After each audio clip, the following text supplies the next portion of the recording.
Welcome to Tiger Talk. Stan Stevens, Coach Bryson Barnes, and Coach Salem Tigers actually this year had a bit of a preseason without having the COVID situation.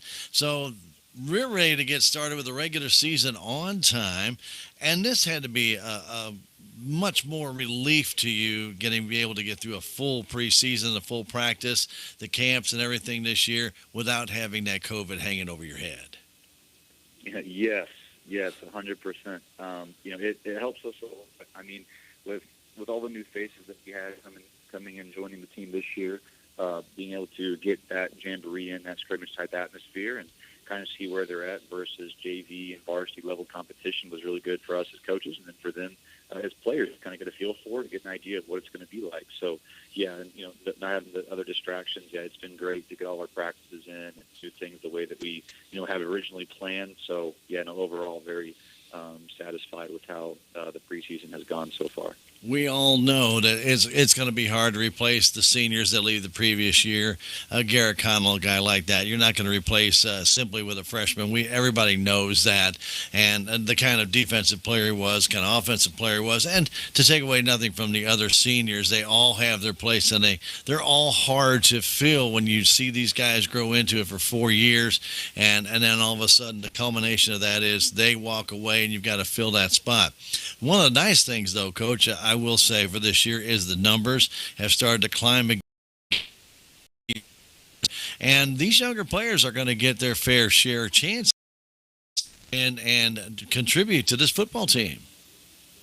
Yeah, every year, it's always a mission to replace, the seniors we had. We had some really good ones that made a big impact for our team. But like what we've been telling, a lot of these young guys. I mean, combined, we're right about 40, freshmen and sophomores. And what we've stressed is that a lot of you guys are a play away from going in to help, being a backup role or whatever that role is, special teams, et cetera. So we stressed that from the beginning that that's the situation we're in, and and honestly, again, ultimately, it's going to be really good for our program to get some experience, and we're excited to see what they can do.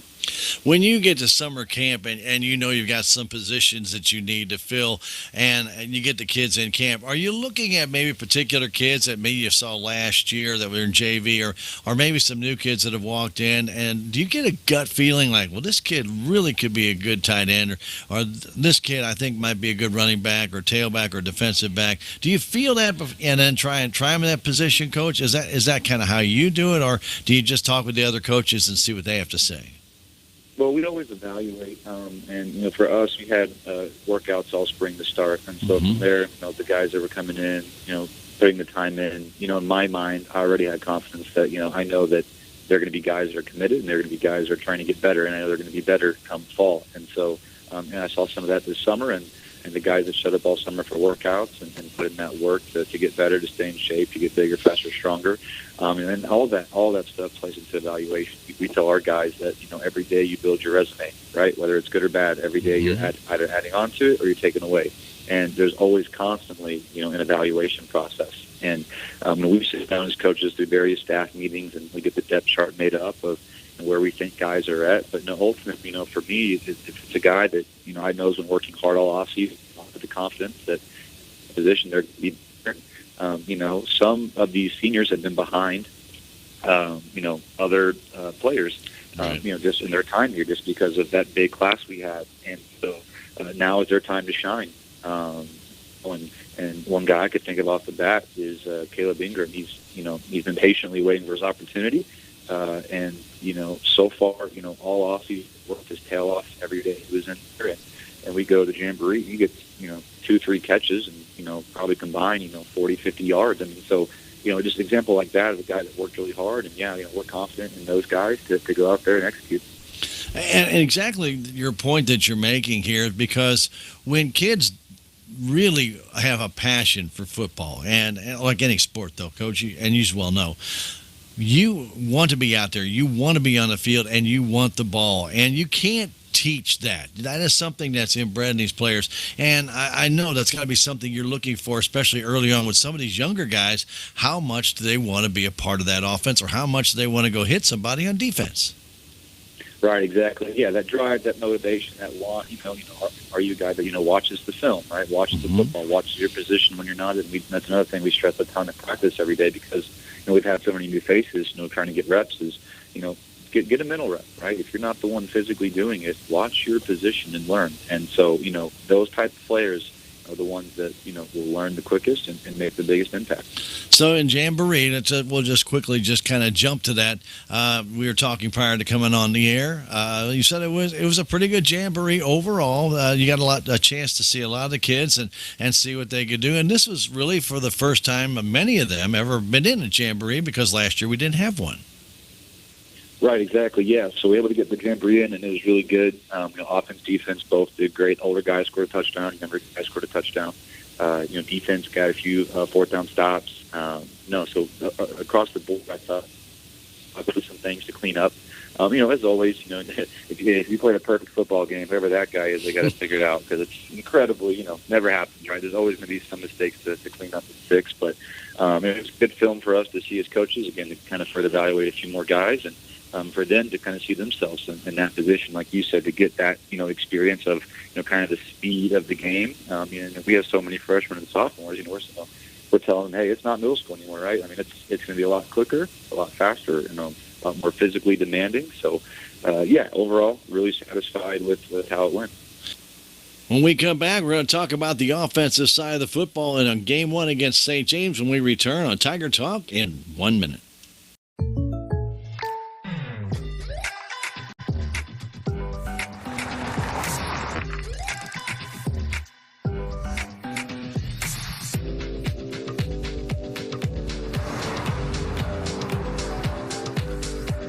For your surprisingly great rates, contact your local State Farm agent today. If you want the real deal, call State Farm agent Cameron Irway in Salem today. Like a good neighbor, State Farm is there. With tax season fast approaching, you might have some questions that you need answered. If so, give the Tax Masters a call. They have over 40 years of experience and can handle all types of accounting services plus certified e-filing. Don't ever let yourself be a slave to the IRS. Come and see Jackie or Beth at Tax Masters located at 107 West 4th Street here in Salem or call 729-3001. Welcome back to Tiger Talk. Stan Stevens, Coach Bryson Barnes. Coach of Salem Tigers offense going to have a lot different look without quarterback Garrett Connell back there. But a name that people might be familiar with, Caden DuBois. Is he going to be the quarterback this year? Yes, sir, he is. It'll be his first time getting the start. He got a few reps last year, when Gary got banged up in a few games. But, overall, his first time kind of taking the reins of the team. And, we're excited. He's done a great job so far this summer, and we're looking forward to Friday night. How about our running backs, Coach? Yeah, so running backs will be this season will be Josh Owen, Ruben Hovey, and Sam Henderson, and then young freshman James Lewis. So, all four of those guys will be, kind of our backs rotating this year, and they've all done a good job against a lot of new faces. They're in the backfield. Josh being the main returner there at tailback, but overall we're pumped for them. They've been a good group so far. You get some of those youngsters back there to learn right away, right? Oh yeah. Getting the first hand on the job experience, no question. Very, very good. How about receiving core, Coach, as far as, we'll just say wide receivers this time? Yeah, so wide out. So we're going to have, who are our older guys' names. You got Wyatt Campbell, Jamal Metcalf, Evan Mendenhall, Cash Howard, Braden Gapsh, and Landon Hill. Those will be the names of our guys out wide that'll be rotating in primarily. And again, Wyatt and Jamal both got some reps last year. Mainly, sure. Wyatt's kind of one of our more seasoned veterans at this point right now, coming back for his junior year. But again, they're a really good group and have been really coachable so far with routes, and we're excited, getting to watch how they can perform this season. How about our tight end this year, Coach?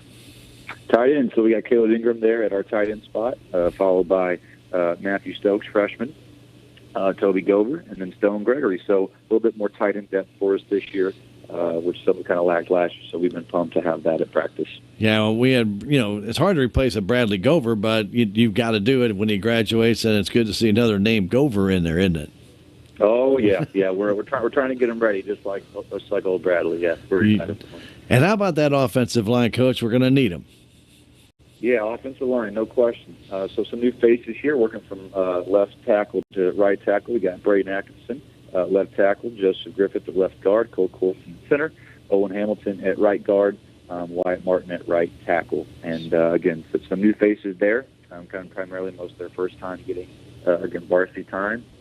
He's done a really good job, and we've been really working with O-line a lot this offseason, breaking down responsibilities and technique, and they've done a good job for us, and we're looking forward to see just a more consistent group up front from those guys right there. What primary offense did you run during the Jamboree, Coach, that we may be seeing here tonight against St. James? Yeah, so a pro spread system is really what we run, and with that, the pro style runs, so some play action passes, but we got some 3x1 in there, some trips. Not being afraid to spread defense out to kind of help us with the box in regards to running the ball, but also kind of open up our passing game. So again, pro spread style, and that's what you'll be seeing. When we come back, we're going to talk about the defensive side of the football when we return with Coach Barnes right after this. Terrell Complete Auto Care is a full-service auto repair center in Salem. They offer full-service oil changes as well as $2 discounts on Tuesdays for all ladies, and Wednesday is Senior Citizen Day. Plus, Terrell Complete Auto Care can take care of all your auto and diesel repair needs. They offer free pickup and delivery in town. James and Sheena and the staff of Terrell Complete Auto Care are proud to support the Salem Tigers. This is Mike Elliott from Town & Country Insurance. As an independent agent, we shop many different companies, allowing us to find the best value for our clients. Town & Country Insurance has been serving South Central Missouri since 1963. We have offices in Salem, Rolla, Licking, and Mountain Grove, and would welcome an opportunity to show you what we can do for you. Stop by 400 West Scenic Rivers Boulevard, located inside the Town & Country Bank, or you can call our office at 729-6624. Welcome back to Tiger Talk. Stan Stevens along with Coach Bryson Barnes and Coach of Salem Tiger offense we just went over. Got a lot of young new names in there that people may not be familiar with, but I'm sure within the first week or two they will be. How about on defense, replacing a lot of quality players that the Tigers have lost to graduation? Yeah, so the defensively for us, we can start kind of in our secondary within our system. Very important players there. We got out at cornerback, Caleb Ingram, Cash Howard, Landon Hill, and then Jamal Metcalf, Evan Mendenhall, and Nathan McGraw. So there's some new faces there at corner, but we're excited for those guys and their athleticism and then how long some of those guys are and their ability to go play the ball. Free safety, you get Josh Owen, Jamal Metcalf, James Lewis, and Braden Gaps. Tiger and nickel. Kind of what we call it, our outside safety positions there. We got Wyatt Campbell, Everett Campbell, so the two brothers there helping each other out, which has been really fun for us to practice. Tim Anderson as well, and then Kay Du Bois, Ray Cunningham, and Atticus Given. So, again, some new names there for the safety position. How about the linebacker crew, Coach? Yeah, linebackers. So we got Chandler Brakefield, Reuben Hovey, Matt Stokes, Gavin Sapaw, and Trent Black. So a pretty young linebacker group, but Chandler's a guy I've known since 7th grade when he was there playing, and kind of seeing how he's been able to grow up and help be a leader for us on defense. And that defensive line, Coach? Yeah, D-line. So we got a lot of similar faces here. We got Joseph Griffith and Braden Atkinson holding down the DN spots, and Cole Corson and Owen Hamilton holding down our interior with Wyatt Martin and Hunter Cope. It's some of those names sound a little bit more familiar to people out there. How about your kicking game, Coach? Who's going to be your punter and who's going to be your kicker? Yeah, so kicking, our true kicker will be Matt Stokes, the Hunter Cope, will kind of be exchanging that duty there, and then our punter is going to be Jamal Metcalf. All right, sounds good. So we're going to come back. We're going to talk about tonight's opening game against the St. James Tigers when we return on Tiger Talk and Coach Barnes right after this. When I meet a new loan customer, I try to drop everything that I was working on prior to them coming in my office and focus directly on what their needs are at the time, whether it be a new car, their first house. I focus directly on what they are telling me and what they are needing. And it doesn't matter if it's a small $1,000 loan or a $200,000 house. I try to treat every client the same. no matter what. Every morning, farmers go to work, doing what needs done. The work is unforgiving. The days are long, real long. They nurture, they grow, they harvest. When the day is done, sell the fruits of your labor to your neighbors on Town Screen. Welcome back to Tiger Talk. Stan Stevens, Coach Bryson Barnes. Coach of Salem Tigers did not have a chance to play an opening game last year. Really, really affected them all season long. Tonight you get to go to St. James, take on the Tigers. They are going to be honoring some, responders, first responders prior to the game. It's going to start a little bit late, but boy, you get an opportunity for these kids to get started underneath the lights at St. James, a rival. I think it's going to be a lot of fun for these youngers. Oh yeah, we're super pumped. We've been talking about it a lot. We're kind of over, last year, and that taste was left in our mouth. None of us were satisfied with that at all. And finally, months later, we kind of get a chance to get back going in the right direction and kind of right some of those wrongs. So we're ready to roll, and be out there on the St. James turf Friday night, and the atmosphere is going to be awesome. Week's always special. And when you get out there in an atmosphere like St. James, well, these two schools are so close to each other, very competitive in all the sports, volleyball, basketball, baseball, softball, all the sports, and, of course, football.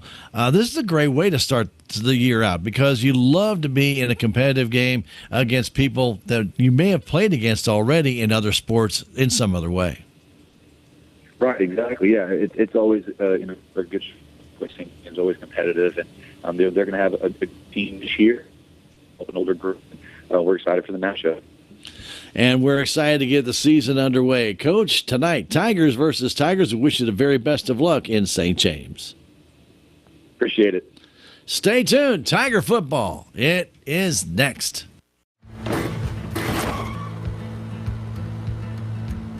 Sorry, Dad. Sure, you could get him a new car. You could also light a pile of money on fire. Because as long as Mr. It wasn't my fault takes the wheel on occasion, maintaining this car is your best option. So keep it running longer, stronger, quality parts, and a whole lot of Napa know-how. Dad, where are you going?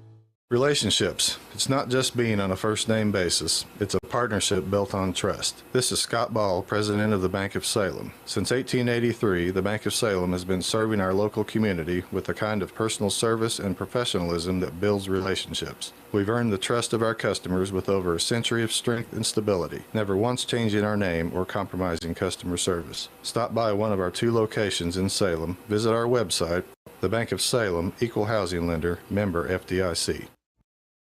Welcome to this KSMO media broadcast of Salem Tiger Football.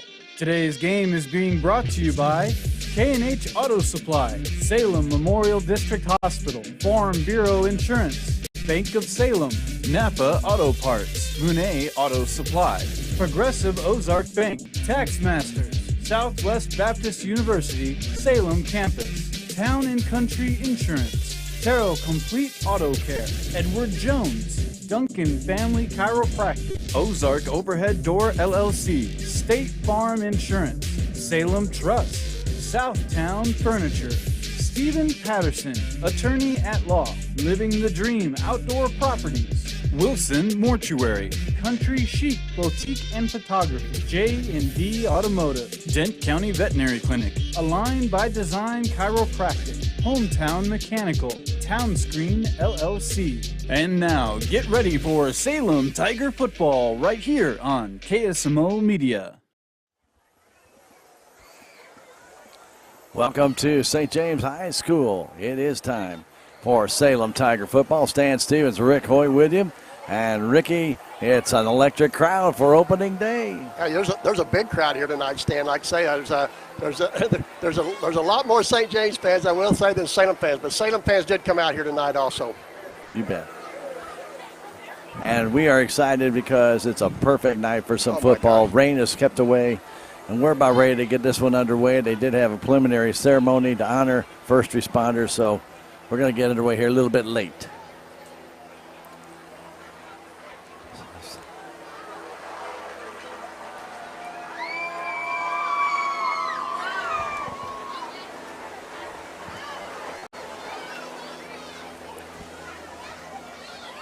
As we get ready to do our opening kickoff, the helicopter from Phelps Air flying overhead on First Responder Salute Night, and the crowd giving their fine salute to the great people. They're flying right over the field. I guess that's like a stealth. It's similar. It's but made a little different. Yeah, a little bit different, but a very exciting night here. Opening night, it's football season, Ricky, and you can feel it in the air. It is a sold-out stadium here tonight at St. James. You know, last year these two teams did not play each other. They're rivals. They want to play each other, and they really missed that game. We were talking to some of the crowd, the St. James crowd, on the way in, and they said, you know, we missed that game last year, and it just didn't seem right to play the rest of the season without that opening game against the Salem Tigers. Yeah, you're right, Stan. Like I say, we were talking to some people, and it just like it was, like it was just, well, I mean, we were going to have a season. I mean, it was kind of like that. I mean, hopefully we don't have any of that interruptions this year, Stan, and we get by and everything goes good and we have a good season. Well, it's nice to start the season on time. At least we'll put it that way. And so both teams are ready to go. We had a very good, solid warm-up. I think both teams are excited to be out there. Tigers are short a couple of seniors, Ricky. Yeah, Josh Owen and Easton May out with the injuries. Concussion for Josh Owen. Easton done for the season with the ACL. It's unfortunate for these young guys, and you get to your final season or even any one season of your high school that you miss, you can't replace it. So there's no looking back. I mean, this is it. Once it's done, it's done. And it's unfortunate. And COVID really played havoc with a lot of kids' careers in high school. Let's just hope that we are COVID-free this entire year. Well, the Salem Tigers will be kicking off to the St. James Tigers. They have won the toss, and this should be an interesting first half. The reason I say interesting is, Rick, it's nice to see, as we were sitting in the warm-up, it's nice to see the numbers back for the Salem Tigers on the field. Yep. But the numbers are very young numbers. We have 39 underclassmen, 25 freshmen, 15 sophomores, 12 juniors, and 6 seniors, but only 4 playing. Yeah. So it is a very young Salem Tiger squad out there. We will see at quarterback for St. James. It'll be Cooper Harlan. And this young man is a very, very good athlete, and he plays numerous sports. And Rick, the Tigers are going to have to watch him. He's a junior, but he is very active. He's a pretty big kid, 5'10", 215. Tigers are definitely going to have to be aware of his presence.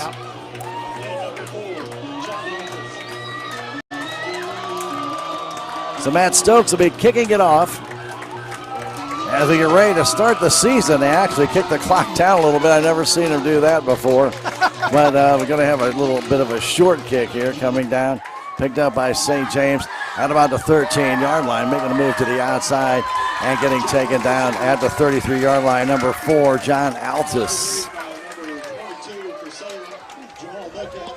So Metcalf will bring him down, and it'll be a first down for St. James at about their 33-yard line is where they'll spot him. 1st and 10, as we mentioned.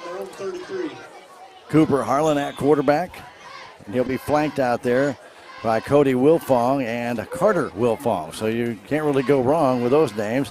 Cody Wilfong is a solid young man. So, and he wears number 8. When he gets it, he's going to tough way to bring down. He gets on that wide sweep, trying to turn that corner. Tigers trying to come up and lead him if they can, and he turns that corner and gets out of bounds at about the 42-yard line, a gain of 9. It'll be 2nd down and 1. He split, he got that inside handoff. Ricky turned that right side and beat the first man. That's the key, and once he did that, he's able to pick up 9. Yeah, you're right. The defensive end on that side stand got pinched in, and once he got pinched in, it let the outside open, and the Tigers didn't come up and fill. Wilfong at 175 pounds. He's put together. A little wildcat here to Wilfong. Now the inside handoff to number 10, and that is Ryan Spurgeon. He gets to the outside, breaks one tackle, and now he's inside the 20 to about the 15. Pull down there by the Tigers' Evan Mendenhall with a big gain. They'll mark him down at the 16-yard line. 42-yard gain and a first down for the St. James Tigers. Nothing fancy there, Stan. Just come in motion and take the handoff, and he come to the left side, and it was wide open for him. Yeah, it was. The Tigers over pursued initially, and boy, it's hard to recover, especially early on. You know, the kids are excited. It's opening day. That's right. Handoff this time again to Will Fong. Breaks a tackle to the outside to the 10 to the 5. Touchdown. A 3-play drive of 12 yards. Or I should say a 16 yards. 16? Yeah, 16 yards. And a touchdown for Will Fong. Just like that with 3 plays, huh, Stan? Yeah.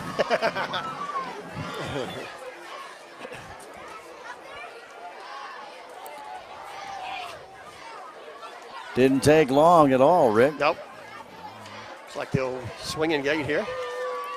A little bit more experience, though, on the St. James side. And now the pitch to Wilfong, and a flag goes down at the goal line as Wilfong went into the end zone. There might have been some holding there, there Rick. been holding on the outside, Stan. Yep.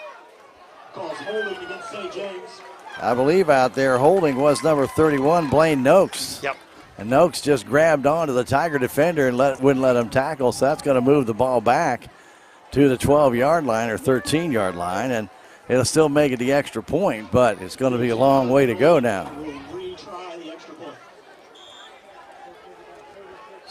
Cody Wilfong in to do the kicking here, Stan. Yeah, he's got a pretty good leg. We watched him in the warm-up. The snap is back, and they blocked the kick. Tigers get in there and block the kick. I believe for the Salem Tigers, that was Wyatt Campbell, either that or Caden Du Bois, one of the two. I couldn't tell either. Yeah, they were both in there. Yeah. So the Tigers of St. James jump out on top, 6-0. Rick, we didn't know what to expect out of this young Tiger team, and we knew. I'm talking with Coach Bryson Barnes, and he said, he goes, they got to get that first game jitters out. They kind of did this over at the Jamboree, the first 8 or 9 plays. He said they were kind of rattled, and that might be the same tonight. Just get through it. Yeah, you got a long game in front of you. Just settle down. That's right. You got a long way to go. Yeah, so. Don't try to overdo things or overthink things. Just come out and play football. You played 33 seconds. Yeah, the season's not over. No, no, not by a long shot. But the St. James Tigers sure took advantage of every opportunity, and they score quickly here to take a 6-0 lead. Tigers wheel drive Wyatt Campbell deep down the middle, wide to the right side. It'll be Jamal Metcalf. And wide to the left side. Appears to be Reuben Hovey. Kick goes down the middle to Campbell. Picks it up at the 12-yard line. Campbell trying to dance to the right side, and will get forced out of bounds at about the 31. That's where Caden Du Bois, getting his first varsity start, will step in. At quarterback, Caden came in for Caden Du Bois, junior. Reuben Hovey, sophomore. Jamal Metcalf, junior. Matthew Stokes, freshman. Braden Atkinson, junior. Joe Griffith, junior. Cole Corson, senior. Owen Hamilton, junior. Wyatt Martin, junior. Caleb Ingram, senior. Wyatt Campbell, junior. Yeah, so let's see how he steps up and does it. Tigers will have Reuben Hovey in the back with him. They'll be in a 2-by-2 situation to start the game out. Giving it to Hovey up the middle, and he'll dive back to the line of scrimmage. No gain.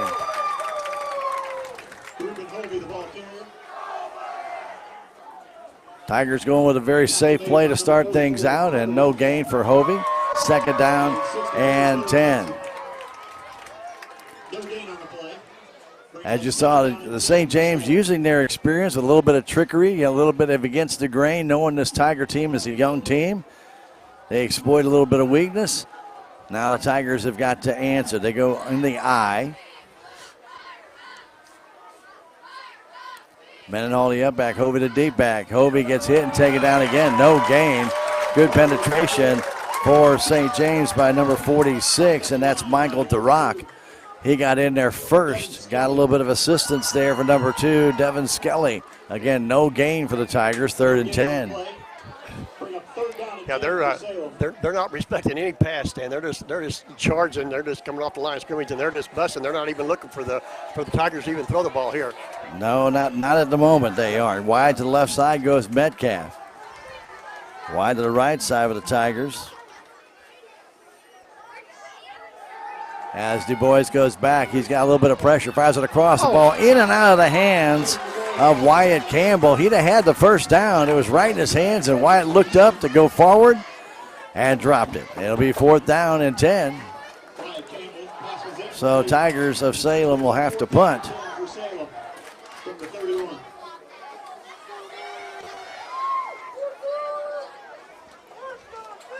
And Jamal Metcalf, who has a very short drop here if he's going to punt. Now he steps back. Gets it and kicks a very high, straight up, but short punt. Going to come down, take a Salem Tiger bounce. It goes way down the field to the 32-yard line, where it'll be stopped dead right there. So from the 31 to the 32. Not a bad punt of 37 yards for the young man. Good roll. Yeah. St. James will take over. St. James. Caleb Ingram, senior. Wyatt Campbell, junior. Jamal Metcalf, junior. Reuben Hovey, sophomore. Chandler Brakefield, sophomore. Caden Du Bois, junior. Evan Mendenhall, sophomore. Joe Griffith, junior. Cole Corson, senior. Owen Hamilton, junior. Braden Atkinson, junior. Tigers in their red for those streaming with us, the bright red. Tigers in their whites with navy blue pants and jerseys. Flip it back to Wilfong. Wilfong with a good block and slips away from 2 different tacklers, gets to the 37, 38-yard line. And they'll mark him down after a gain of about 6 or 7. One official has him closer to the 38 and the other one at the 39, so they're going to mark him kind of in between. 2nd down, and we'll call it 3. Number 22, Jamal Metcalf.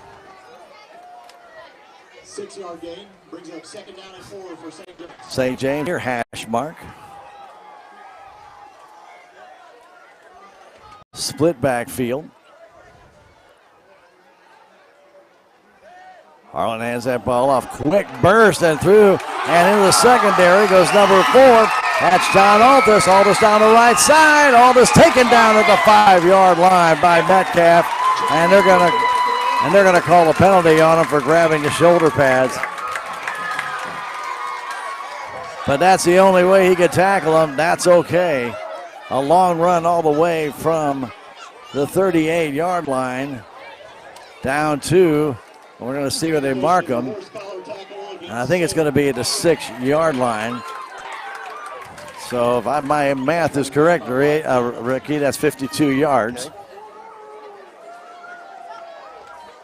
And they're going to call the horse collar. They're going to pick it up. Nope, they're calling it. Yeah.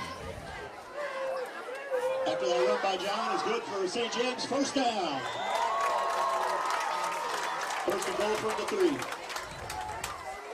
1st and goal from the 3. They snap it right to Wilfong. He's taken down by Du Bois, and a flag went down in the backfield. Du Bois dropped him for a loss of about 5 or 6, but there is a penalty on the play. Do you want to give him the extra down, Rick, or take the loss? Where are they going to put the ball down at, Stan? About the 8?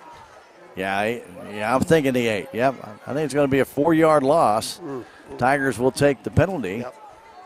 Depends on where they threw that flag, actually. That flag was actually in the backfield. I seen him throw it, and when the referee went to throw it, it went backwards. Well, then it's from the location of the flag, so it actually becomes basically a 14-yard penalty. Yep. And a lost stand on the play? Yeah, 4 yards. 1st and 10. Snap back to Harlan Cooper, fires it out. It is caught and taken down as Altus right away. A gain back of about maybe 5 or 6 down to the 12. That's called a 6-yard gain. Okay. By number 12, John Du Bois. Caden Du Bois. 2nd down and goal now from the 12. 8:05 to go in this, the first quarter. 6-0 St. James. They scored on their first possession, which took 3 plays.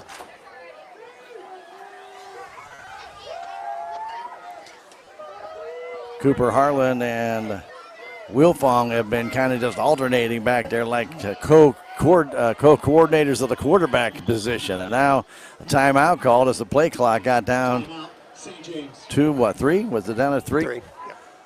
So timeout for St. James. They have a 6-0 lead here in the first quarter, and we'll come back in 30 seconds. This is Tiger Football, and you're listening to it and watching it on KSMO Media. Duncan Family Chiropractic provides chiropractic care to everyone from newborn to elderly. Dr. Duncan treats wellness, sports injuries, chronic ear infections, pregnancy, and more. Ask Dr. Duncan about your full line of supplements, including Juice Plus and standard processed supplements, as well as pain relief, BioFreeze products.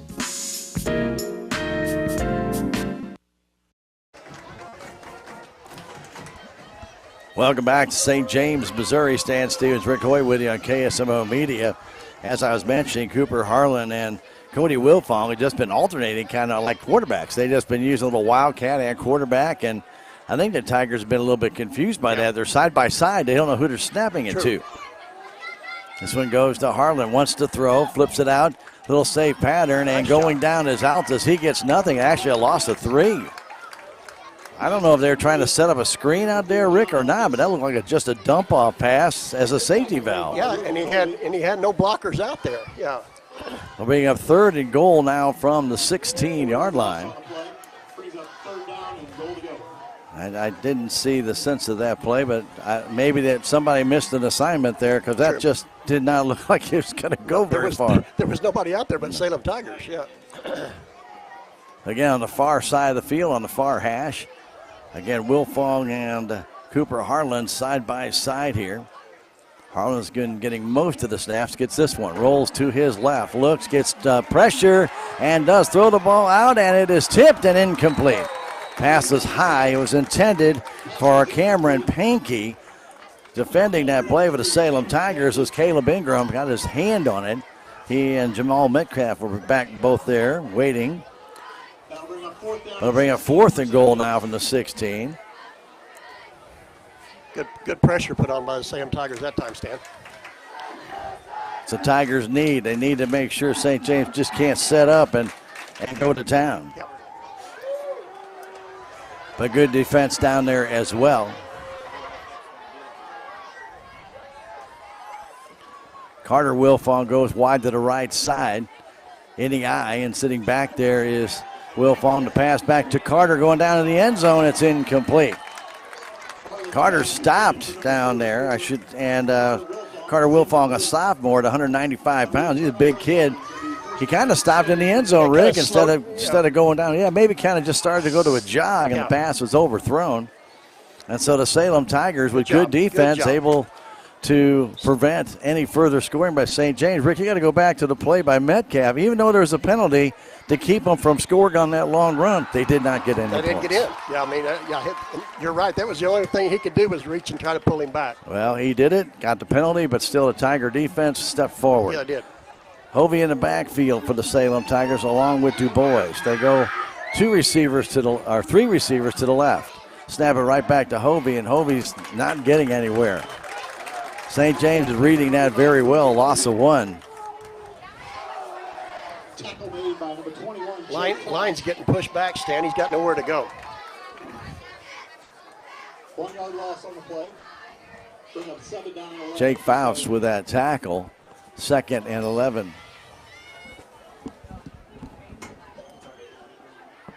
Six minutes and 15 seconds to go first quarter. Salem offense sputtering a bit here. They need to get a good play behind them. Okay. They go in an I formation with Wyatt Campbell in the upback. Putting it back again, and Hovey trying to get upfield. And again, not much there. Tigers' offensive line is just not opening anything up. Yeah, he's not got nowhere. You're right, Stan. Dale Hildebrand came over and made that tackle. So again, no gain, 3rd down. And 11 here, deep in their own zone. The Tigers need to get some positive yardage here for Salem. Yep.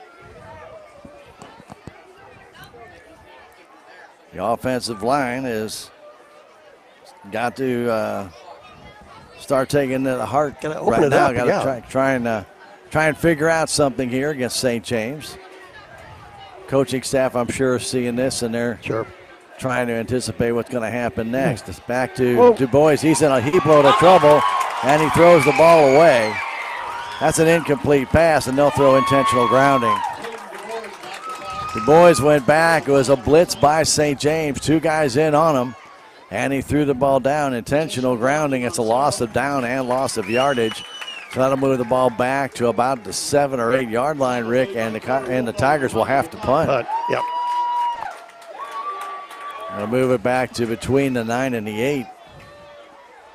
If St. James accepts, I can't see why they wouldn't. I don't. Yeah, with the loss of down, I don't know why you would. Yeah, why there was any question. Yeah.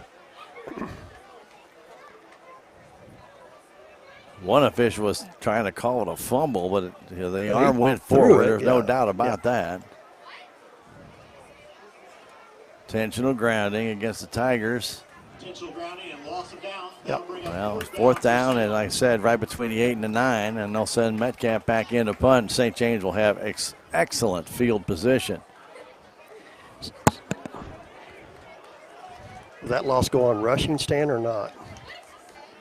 Back to kick for Salem. Yes. Okay. Brian Spurgeon back to receive. Spurgeon is the deep man. Metcalf in his own end zone. Snap is back. He gets off a good low kick, and it's going to take a nice high bounce. Spurgeon will take it at the 47, dances up the field and gets tripped up and goes down at around the 29-yard line, or 30, they'll say his knee hit. A return of about about 17 yards to the 30-yard line. St. James will have it, 1st and 10. 6-0 St. James Tigers. And they're going to take a little water break. We'll take a break as well. 5:01 left to go, first quarter, and we'll come back in 30 seconds. This is Tiger Football on KSMO Media. If you have the audacity to believe a financial advisor should talk with you, not at you. If you believe access to your financial advisor should be a right, not a privilege. Join the nearly 7 million investors who think like you do. FaceTime and Think Time make a difference. Join us. Join us. At Edward Jones, it's how we make sense of investing. Call Joe Brand in Salem at 729-3831.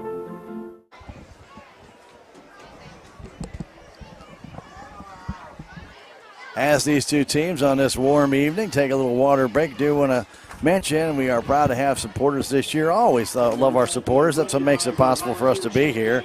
J&D Automotive, the Denton County Vet Clinic, Aligned by Design Chiropractic, and Hometown Mechanical. We appreciate their support of Salem Tiger Sports, helping bring them to you on KSMO Media.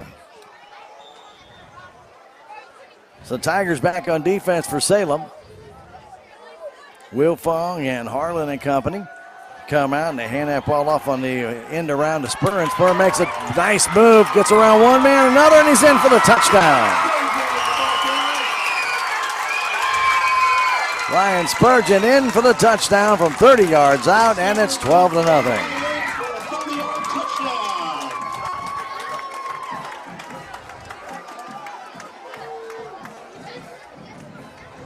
Well, he made a couple of nice moves going through the line, and then a couple of missed tackles, and the Tigers find themselves trade 12. And you know that St. James here will go for 2.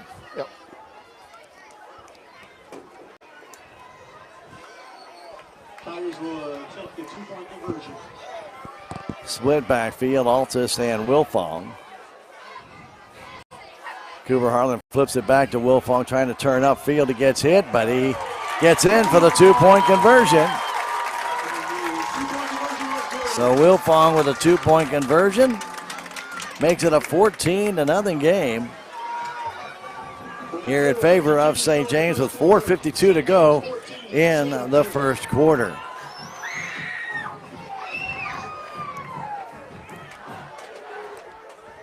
You can't teach experience. You have to learn it, and it could be some growing pains here early on for the Tigers. That's right. Like you're looking to get experience, and that's exactly what these kids are out here for. And then you have to adjust and learn from mistakes, and that's what we're going to go through this year. Hopefully, we can get these done early in the year, Stan, and get a lot better.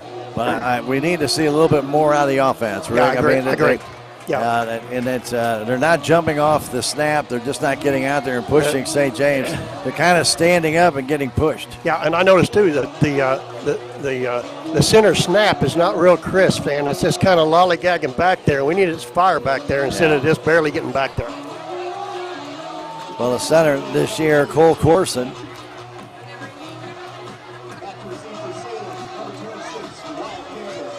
And we all talk about it, the speed of the game. It changes a lot from JV up to varsity. Oh, yeah.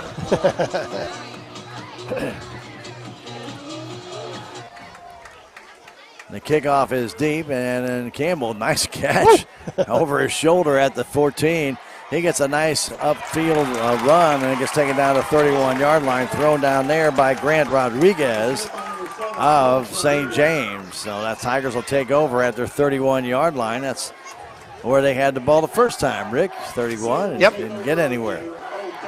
Tigers are going to try and do something here on offense and get back in this game. Yeah, we got to get something going. You're right, Stan. We got to give that defense a little bit of a break here and let the offense stay on the field for a while. So the Tigers of Salem have not netted much yards, at all positive yards in this. In fact, I think they're about break even, dead even. Negative. Yeah, we're nothing. Negative. Yeah, we're negative. Yep. We are in the red.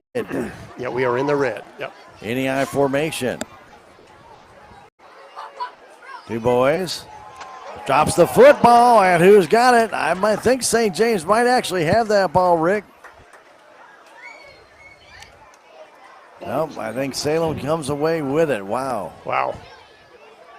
I think Chandler Brakefield came up with that. Yes, you're exactly right, Stan. That's who come out of there with that. But boy, oh boy, it looked like a missed handoff between Du Bois and the running back, and it just kind of sat there on the ground. Got to be some fluidity to that offense, and right now there's no rhythm to it at all. No. They need to find something here. Going wide to the left side is Jamal Metcalf. Boys goes under center. Get that off to Hovey. No, keeps it himself on the option.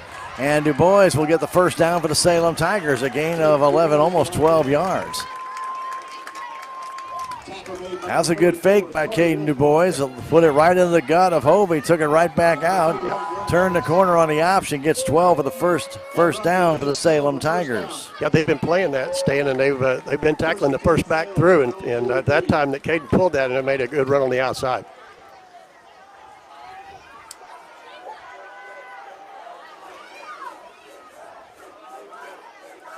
Tigers go back in the eye. Give this to Hovey. Hovey trying to turn to the outside. Will gain about 3, maybe 4. Up to about the 46, 47-yard line. From the 43, just running off the left tackle. Got a nice block there and able to pick up 4. And Luca Garloni,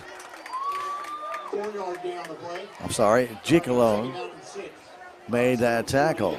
Gicalone. Sounds good to me. Yeah, no doubt about it. I looked down there and I kind of missed the letter and it made the whole name different.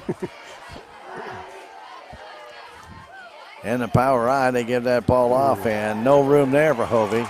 He gets taken down and lost the 2. I'm not sure what that play was. It was slow to develop. That was Chandler. I'm sorry, that was Chandler. Excuse me. Yep. I did not see the change. I noticed the body style is different This after. looked a little different, didn't it? Yeah. Third down and 8 for Salem from their own 46.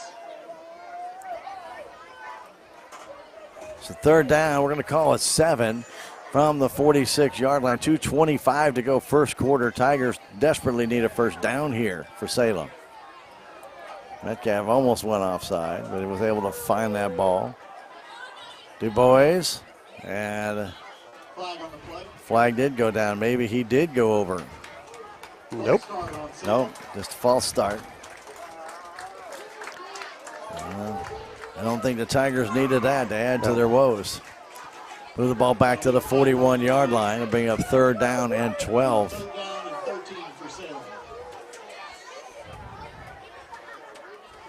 St. James has dominated this first quarter, no doubt about it. They lead at 14-0. Salem Tigers have had a good defensive stand, but also have missed some tackles here. Third down. We're going to call it 12. Back is Du Bois. He gets pressure, fires it up the field, and it's incomplete. In and out of the hands of Chandler Brakefield. Chandler got a hand on it, just couldn't bring it in. It would not have been a first down. At 4th down and 12.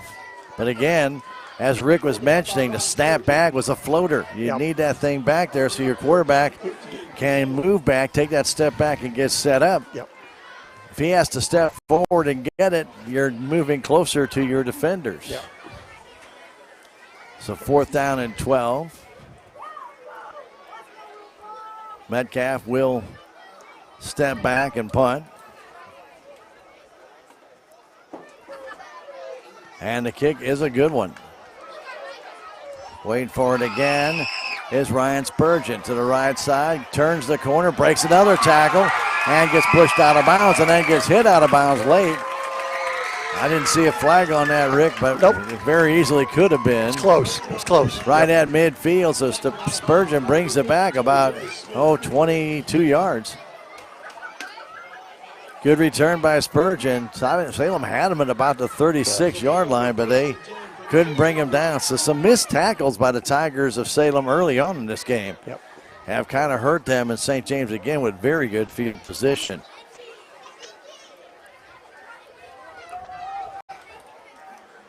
Wide to the right side goes Josh Earls. First time we've seen him in the game. Harlan dropped the ball. Ball loose on the field. I think Salem has got it. I think they do. The Tigers have got it. I think Hovey with a recovery of it at midfield, and he's slow in getting up. Recovered by number 35, Ruben Hovey. Hovey slow in getting up after recovering that fumble. I wonder if it might be a little bit of a cramp, Stan. Well, could be, Rick, but he was a little bit slow earlier on. Yeah, he was, wasn't he? And the first fumble of the game by St. James, and the Tigers were able to pounce on it. Salem had a fumble, but they recovered that it's themselves. It's a warm enough evening to get cramps, I'll tell you that much. And, boy, it got hot during the day today. That humidity come up in a hurry, didn't it? Wow. Don't forget now, we have Salem Tiger Sports again Tuesday night. It's another game against St. James. Amazing. No, it's not football, it's volleyball. And we'll be at the Salem High School gym. It's the Tigers and the Tigers. It's a good old-fashioned cat fight. And it'll be at the Salem High School gym. 5 o'clock will be the JV action, I believe, and then we'll follow that up with the varsity action. The JV game will be streamed on KSMO Media, but will not be announced. And then we'll broadcast the varsity volleyball game, and that will be here on KSMO Media. It will not be on KSMO Radio due to Cardinal baseball starting early that day, but it will be streamed on KSMORadio.com, also on our KSMO Stream Facebook page and on YouTube. It gets a little confusing sometimes.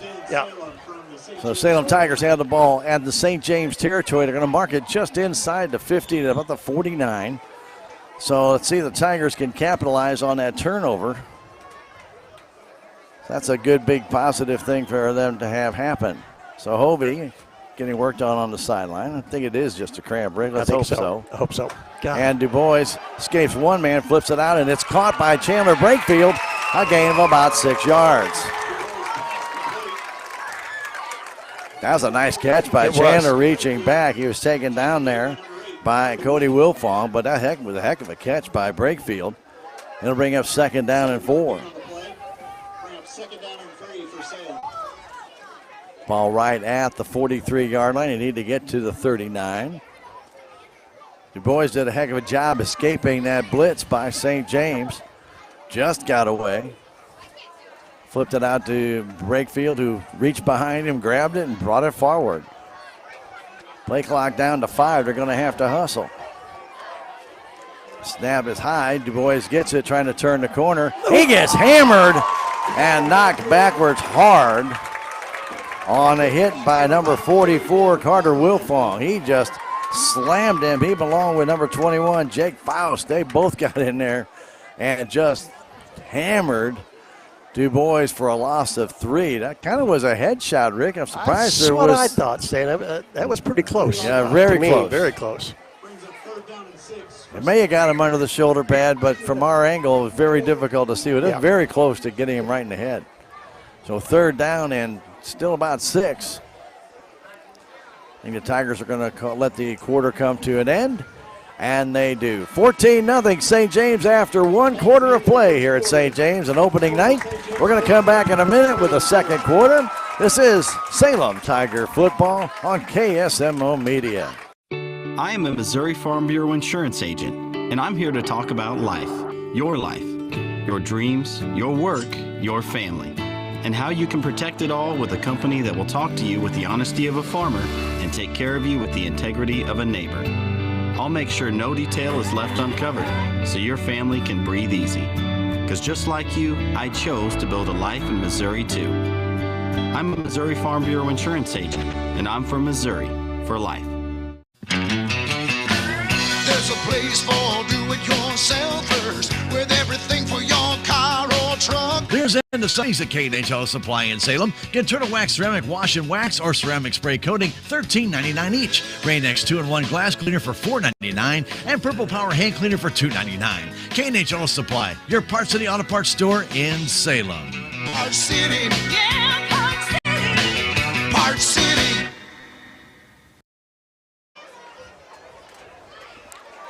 We're ready for the 2nd quarter of play.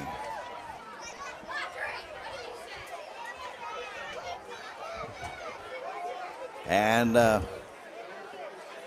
here at St. James, 3rd down for the Salem Tigers, 6 yards to go. Yeah, need a 1st down here, Stan. Deep for the Salem Tigers will be Samuel Henderson in the I formation. I think it's the first time we've seen him in the game. Yep. Du Bois back to throw, rolling, fires the ball out, and it is tipped and incomplete. Intended for Caleb Ingram. He just couldn't pull it in. That would have been enough for a 1st down to bring up 4th down. And still about 7. Maybe a short 7, long 6. So Du Bois is coming out, and Tigers will have to punt again. It's a couple of passes Ingram has dropped here. Yeah, that was a very catchable ball right there, Stan. Yeah, he had good jamboree, but he has not been able to hold on to a couple of them here early on in this game. And now flag goes down. We're lined up offside, Stan. Yeah.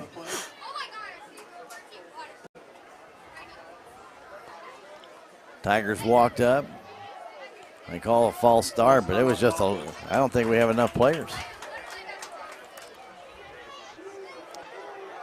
But Rick, these are the kind of mistakes that are going to happen. I think Evan Mendenhall came out and was over the line. It was on this side. I couldn't get a number, Stan, who it was, but I mean, we could see it playing from where we're at. Yeah. Yeah. As soon as he did that and put his foot down, and they threw that up in the air.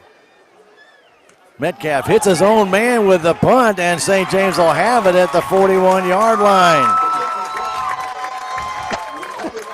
Samuel Henderson was back to block, and Metcalf, when he stepped into it, hit him right in the backside. And St. James will have that ball at the 41-yard line. You call that a block punt? Yeah. Technically it is. Yeah, you're right. Yeah. Wow. Whew. Well, Metcalf needs to know where his players are, and you don't get near him. Yeah. You can't get near him when you got the ball. Yeah. But I don't know if Henderson moved over in front of him. Yeah, I he just could don't know. have moved at the last minute. Yeah. Under center, Cooper Harlan, he'll roll back. He's got some pressure, throws it, and he has hit us. He is throwing the ball. It's incomplete, intended out there for number 13, Josh Earls. Braden Atkinson, Stan, put the pressure on. Cooper Harlan felt Mr. Atkinson come into the backfield very quickly. 2nd down and 10, ball at the 41-yard line of Salem. A very good break for St. James here. They lead it 14-0 here in the 2nd quarter.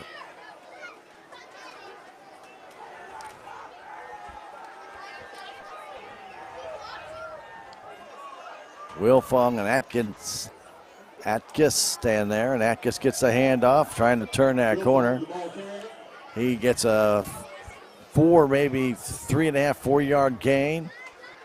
Hit immediately by Matt Stokes. Got around the legs and pulled him down. Atkinson helped him out. Third down, still about 6. This is actually four down territory for St. James with a 14-0 lead. They will come back to the line of scrimmage. I'm kind of surprised I haven't seen any against the grain stuff since that first set of downs. Wilfong in motion to give it to Atkins up the middle, and he's going to gain a couple up to about the 35. Ran into his own man and couldn't get any further. The boys came up there and got a piece of him, helped take him down. 4th down and 4 for St. James. Well, Tiger defense has tightened it up a bit. For the Salem Tigers. In the shotgun. Cooper Harlan waits for the snap. Wilfong right next to him. Wants to throw. Has a man wide open. Fires it out. First down and more. And into the end zone will go Earls. A 35-yard touchdown pass on a little down and in. And Earls catches it and walks into the end zone. And it's 20-0. Woo.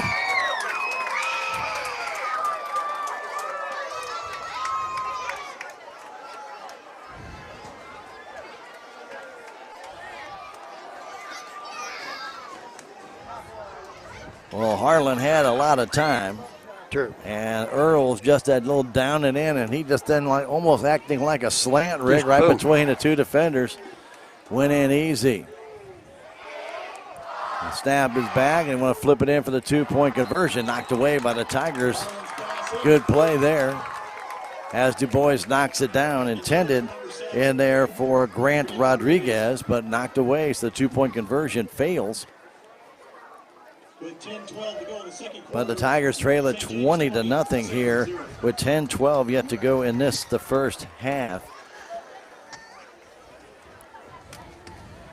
You see some good things, Rick, and then you see the Salem Tigers defense there on that pass play, a little bit flat-footed. Yep. And you got to give credit to Earls. He saw that, and he sprinted right between them, and you just can't change, foot patterns and momentum that quickly. And when a guy's got that kind of speed, once he gets that step on you, he's gone. Yeah, once he caught that pass, and he looked to the inside, and once he got a step, he was gone. Yeah, he was right between the Tiger defenders. He just split him and went. And that was it.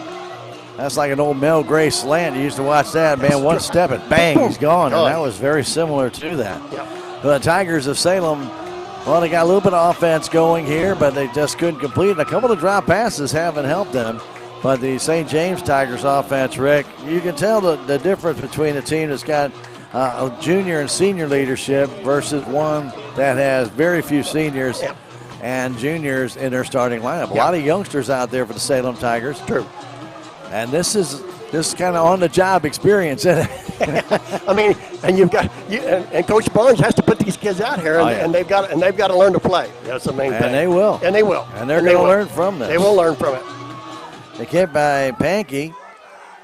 Not very deep. Tigers take it, and we'll get up to about the 38-yard line. Bringing that back for the Salem Tigers was Cash Howard. I don't think Cash really wanted that ball. It didn't look like he wanted to carry it. I guess I might as well go ahead and take this and run upfield. What the heck? I already got it. But, I don't think he was expecting to get the ball. I don't think he was either. No. So St. James with just 2 first downs, Rick, but 3 touchdowns in the game. Big plays, Stan. Big plays. Yep. Yes, they've had a number of them. Tigers will have Samuel Henderson in the backfield with Caden Du Bois. Double tight end set. We haven't really seen that, and now flag's going to go down. The Tigers got in motion a little too early. False start on Salem.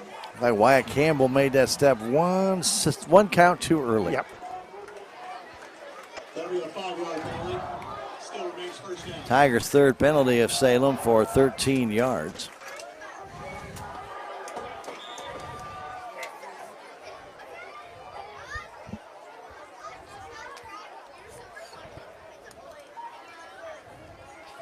Salem's Caleb Ingram runs over, gets the play from Coach Barnes. Brings it back. 10:07 to go in this the first half. 20-0 St. James. Hurry up, guys. Down to 5 seconds on the play clock. Snap again, a floater back to Du Bois. He has some time, though, to throw the ball, and does. Fires it deep, and the ball is picked off, I think. And it is. It's intercepted by number 31, and that is Blaine Noakes. Pass intended downfield for Wyatt Campbell. So Du Bois had the time, went down deep. But Noakes, I got to give credit, he was right there with Campbell. Yeah, he was. Ball was pretty well thrown. It was just a battle who's going to bring it down, and St. James did. A lot of credit to Noakes. He just right there with Campbell, went up, got the arms on it, as did Wyatt, but was able to get the leverage and pull it down. Earls comes wide to the right side. Cooper Harlan goes underneath, flips it back to the outside, trying to turn that corner. Spurgeon, and he's going to get taken down for very little gain, maybe a yard. Good pursuit by the Salem Tigers, number 78, Joseph Griffith. Second down and 8. 2-yard gain is what they're giving him. Wow. Wow, Stan. I think that they've been kind of generous there, Rick. Yeah. Okay. Good pursuit by Griffith. Got the man, was able to take him down. And Spurgeon came all the way across the field.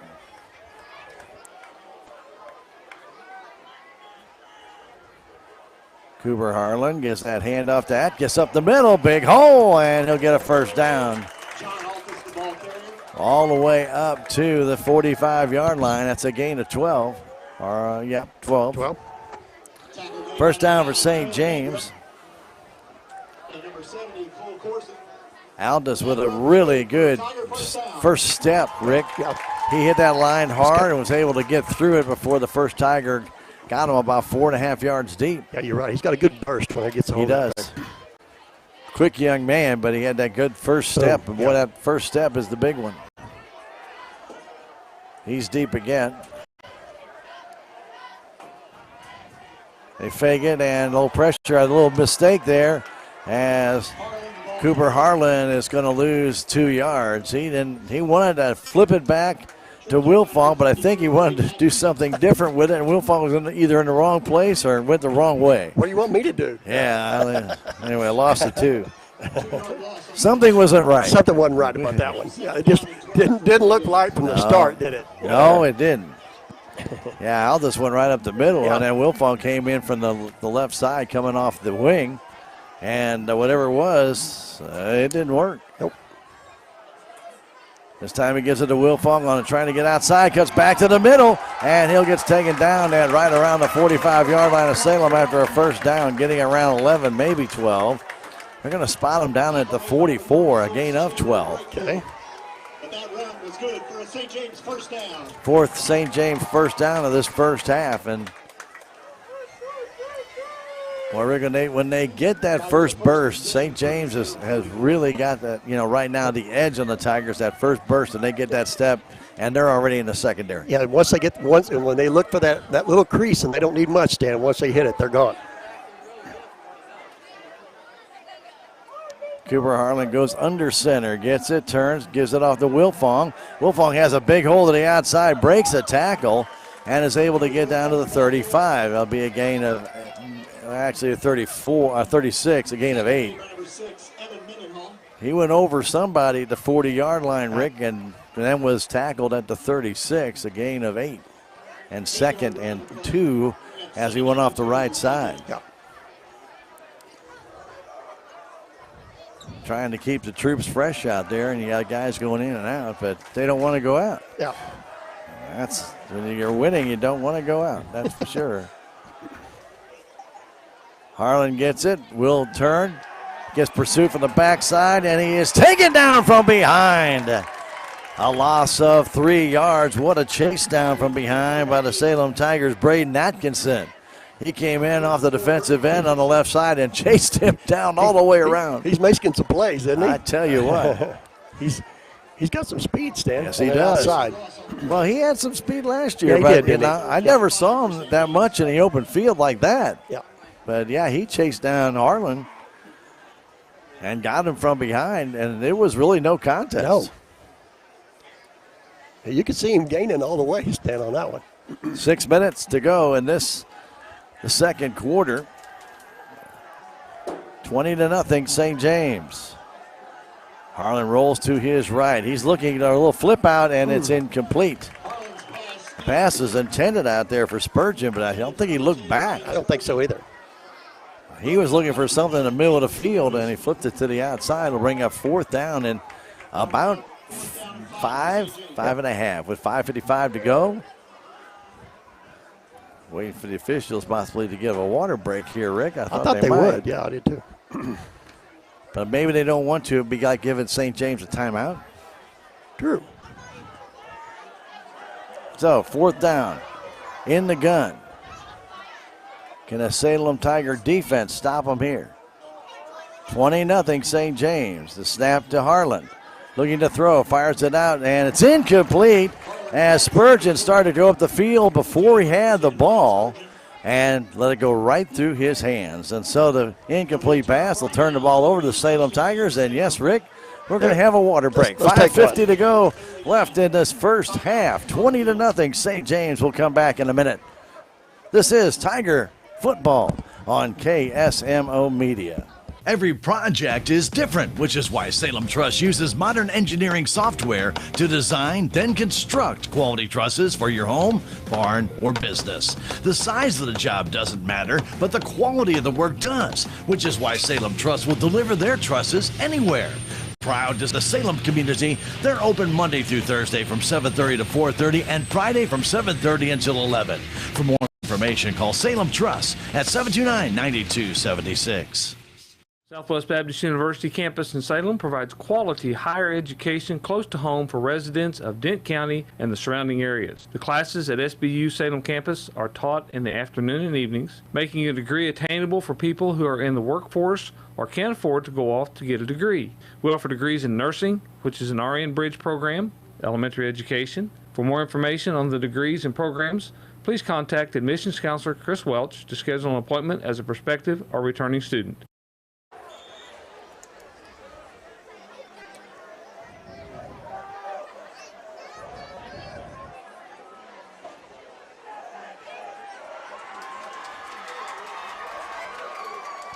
Back to play, and Caden Du Bois on a quarterback keeper takes it off the left tackle and goes up the middle of the field for a gain of 7. Good to see Hovey back in there as he came in, and at least I see him out there. That's the good news. Get a little fluids in him, Stan. Yep.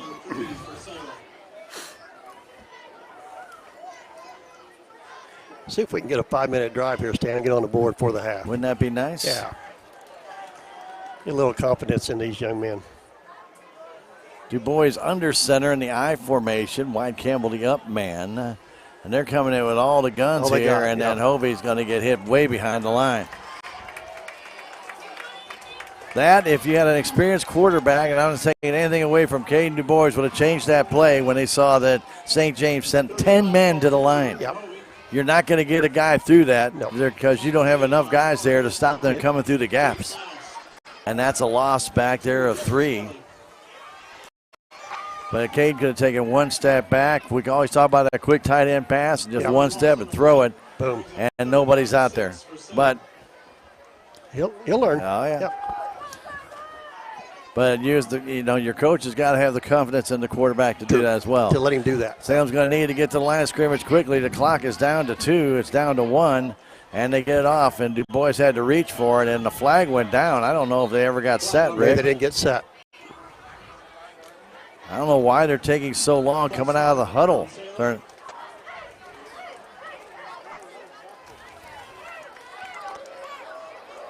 be a 5-yard penalty. The clock is right in front of the players as they go up, and Salem will call a timeout to talk about it. 4:20 to go in this the first half. It's 20-0 St. James. We're going to come back in 30 seconds. This is Tiger Football on KSMO Media. Salem Memorial District Hospital believes that our community deserves the very best health care one could offer. We understand that all physicians need the highest quality images to thoroughly treat each situation. With you in mind, Salem Memorial District Hospital has brought these services home, and that includes our new state-of-the-art MRI.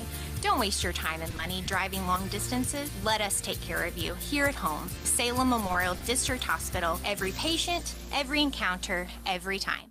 Elizabeth Hope and Tyler Reeves. Thank you, ladies. 4:20 left to go. This is the first quarter. St. James Tigers with a real good first half here for them to start out the season with a couple of nice long runs, big plays in this game, and one touchdown pass, 2 touchdown runs.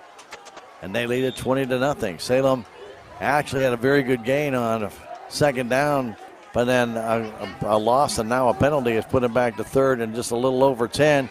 And a snap again, a weak one. Du Bois brings it down and flips it out to Metcalf. He drops the ball. So Salem has dropped numerous passes here in this first half. That ball wasn't going to get much out of that, but at least you would have had some positive yardage. But again, right now the Salem Tigers hands team has not been much. They've just not been able to pull the ball in except for the Chandler Brakefield catch, which was extraordinary. Jamal Metcalf will go back to punt. He steps back. Snap is a good one. He gets pressure, but he gets it off. Going to come down around the 35-yard line. It takes a St. James bounce, and nobody from Salem's going to touch the ball. They lost 10 yards on that, and nobody from Salem would touch the ball. They're going to move it back up to about the 41, I think, Stan. Did it hit a Tiger player there? So. Did it brush him? So. I think so. I couldn't tell if it hit him or not. I didn't know why we was. Say a legal touch by the Salem Tigers, and they're going to give it to him at the 47-yard line. Well, they kicked the ball, Rick. Okay, I got you. He didn't touch the ball. He kicked the ball with his foot.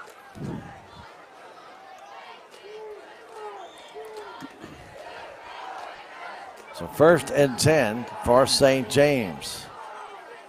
Cooper Harlan gets it, hands it off to Wilfong, trying to turn that right corner, gets around the outside, and is hit and taken down after a gain of about 3 or 4. Bringing him down was Evan Mendenhall. Evan trying to tackle the guy up high, and a guy that big, he's not going to do that. But he did get some help from Du Bois, and also coming over to help out for the Salem Tigers on that was Cole Corson. Second down, we're going to call it about 6 with 3:35 to go in the half. 20-0 St. James. 14-0 after one quarter. And they were able to score here in the second on a pass play of 35 yards. Cooper Harlan gets it again, hands it off to Wilfong. Big hole on the left side, and he gets the first to the 41-yard line. A gain of about 8. They were just waiting to see if that hole opened up, and I tell you, there's some good patience there, but no penetration by the Tiger line, and allowed both Harlan and Wilfong to determine who's going to carry the ball. When they did, they gave it to Wilfong, who was able to get that 8-yard gain in the first down to the 41-yard line with under 3 minutes to go in this first half. Earl's going wide to the left side. Snap is high, and it comes inside. Now do an inside handoff, trying to get it there Spurgeon, and Spurgeon will take a 5-yard gain down from the inside from the right. He came across the field to the left, got the inside handoff from Wilfong, and takes it down for a 5-yard gain to the 36-yard line. So they kind of went against the grain there, Rick, but the Tigers were much more attentive to it. True, yeah. From the Salem 36. Earls again wide to the left side. Spurgeon keeps lining up in the wing right. Snap is high and taken directly by Wilfong. Wilfong still on his feet, still going, and he's very close to a first down. I think he has it to the 30, maybe the 29. He kept spinning, That'll be a gain of 7 yards and a first down. 6th first down for St. James, and they're just chewing up the clock, Rick, and walking down the field and getting yardage too. Yeah. Yeah. When you got three backs for St. James in this first half, stands all got over 70 yards. They have distributed the ball well. Yeah, they have. Snap comes high to Wilfong on a direct Wildcat, trying to get to the outside, and he's able to turn the corner and get down to about the 24-yard line, a gain of 5. Caleb Ingram brought him down by himself. Caleb, not a real big guy, 6'1", 165. Ingram did a good job of bringing down Wilfong at 175, but Wilfong has some size to him. Yeah, he does. 2nd down. Snap again, comes right back, and they're doing it again. Wilfong up the middle on the Wildcat, still on his feet. Wilfong to the outside, taken down at about the 2-yard line.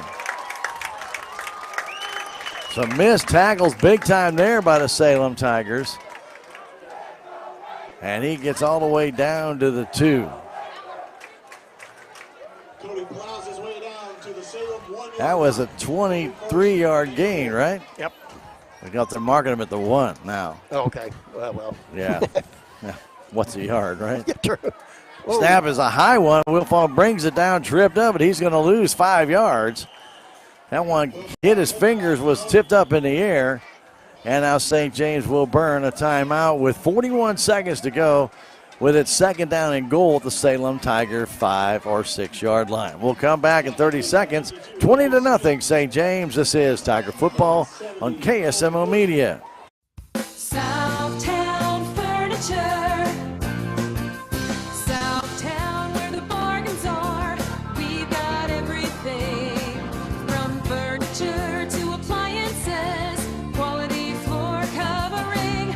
We won't be undersold, you'll see. To you, that is our guarantee. Southtown Furniture, where the bargains are. So Salem Tigers trying to keep St. James off the board here before the end of this first quarter. Rick, we've seen flashes of some really nice things out of the young Salem Tigers, but boy, they've missed a lot of tackles, and unfortunately the offense just really has not yet gotten on track. Haven't got anything. Got any No kind of momentum. No momentum. None. Yeah, you're exactly right. Nothing. And a couple of drop passes here and there, and you need to make those plays, especially early on in the season, to get that confidence. And right now, it's probably not very high, I would have to say. Sure. But you got halftime to still regroup. It's 20-0, and the Tigers can hold them out here, Rick. Yep. But right now, it's 2nd and goal from the 5. Ingram's been doing the Wildcat, and he gets it again. Straight up the middle. Ingram now cuts back to the right. He's in for the touchdown. Ingram from 5 yards out. Wilfong, wasn't it, Stan? I think it was a direct step to Wilfong. Yeah. Oh, I'm sorry. Yeah. It is Wilfong. You're right. Yeah. Yeah, he took the direct snap. Yep. You are correct, sir. Sorry about that. No.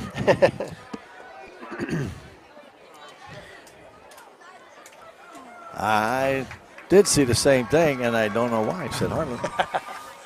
We're good. All right, here we go. You can cut my pay.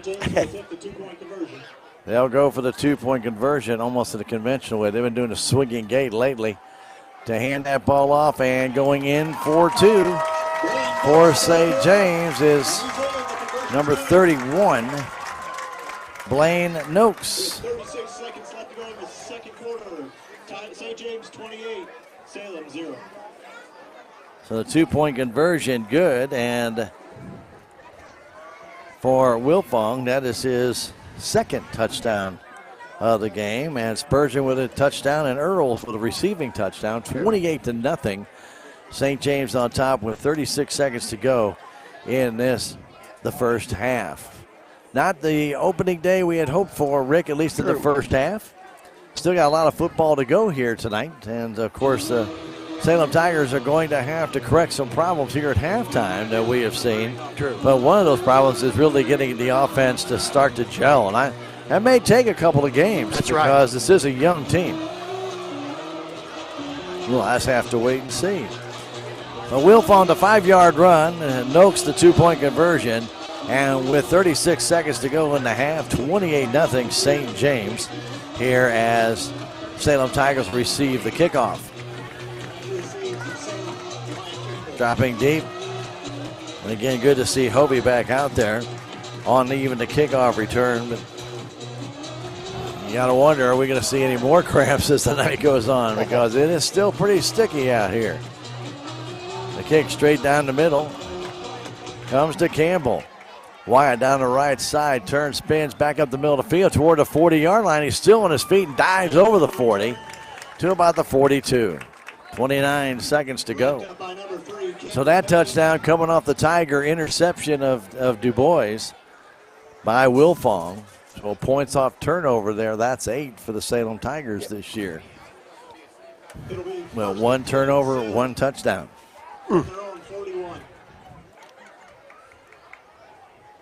So will the Tigers just take a knee and regroup? Or are they try and do something here on 1st and 10 at their own 41-yard line? Only 28 seconds to go in the half. Du Bois with Hovey in the backfield, and again, don't have all their players out there. He gets it, will take it himself, trying to get to the outside, trying to turn that corner, gets to the 45, and will get taken down at about the 48-yard line. A little extra shot there by number 21, Jake Faust, but no flag goes down. Wow. A gain of about 8. Clock stops. Don't know why it did. And Du Bois is a little slow. That's right. Yeah. I'm sure Caden really didn't want to run another play, and it doesn't look like the Tigers will. Faust with that extra hit on Du Bois, and he got a little shaken up. And the Tigers will head to the sideline for halftime. 28-0 St. James in that first half. And Tigers obviously were going to have to figure out a few things here at halftime and try and work out maybe a few issues on offense and maybe an issue or two on defense. Tackling has been one of the things that has kind of been a bugaboo, but you know, that's kind of expected in the first game or two, but you kind of hope that that gets narrowed down very, very quickly and maybe to this game, but hopefully they can correct that problem as well for this upcoming season and the upcoming games with Noster next week at Salem. 28-0 St. James with the lead here at halftime. They have an extended halftime here, Rick. Okay. They got 20 minutes on the clock. I gather we're going to have another type of celebration. They did, by the way, if you joined us late or wondered why we got started late. They had an honoring of first responders prior to this game. I think that's a great idea, and I really do appreciate that. Yeah, we do. But boy, that was a pretty cool little salute. Yeah, so it was. we tip our cap to the St. James High School and athletic department for doing that, because let's put it this way: without the first responders here at the game, you couldn't have the game, because you have to have medical teams on site. You do at the game. So kind of been one-sided with the offensive stats here in this first half. We're going to give you all the stats when we do come back in 3 minutes. This is Salem Tiger football. St. James leading it 28-0. And again, back in 3 minutes. This is Tiger football on KSMO Media. Your legacy. Protect it, prosper, and pass it on.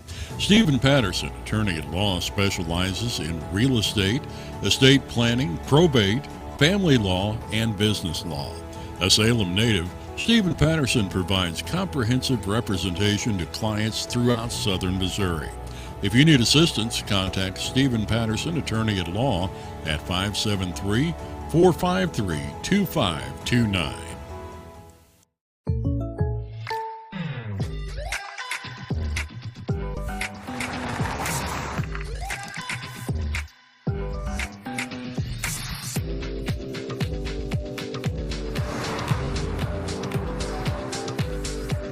For your surprisingly great rates, contact your local State Farm agent today. If you want the real deal, call State Farm agent Cameron Irway in Salem today. Like a good neighbor, State Farm is there.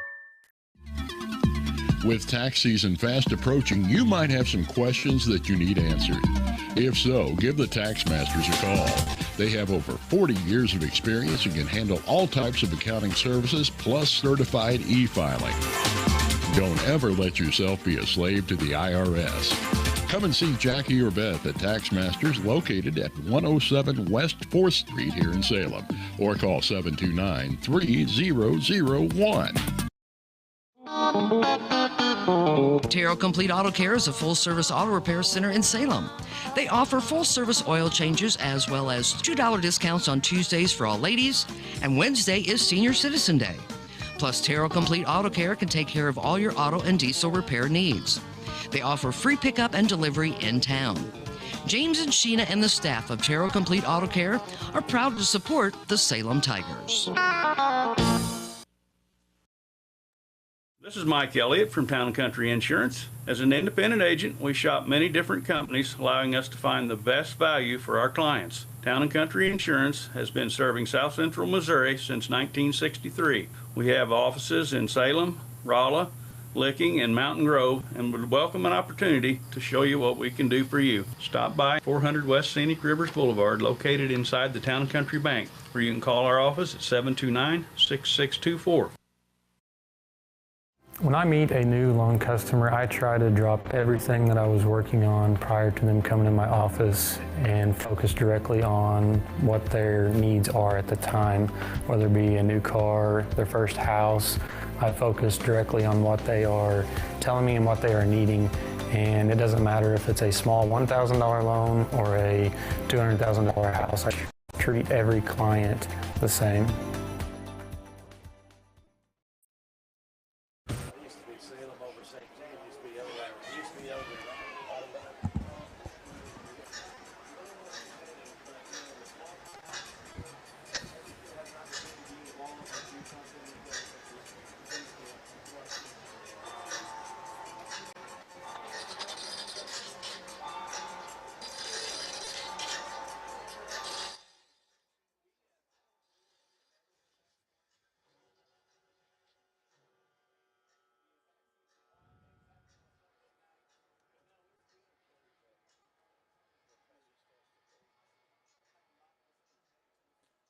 We welcome you back to St. James High School football field, and we're watching the entrance inflatable tiger get deflated for St. James.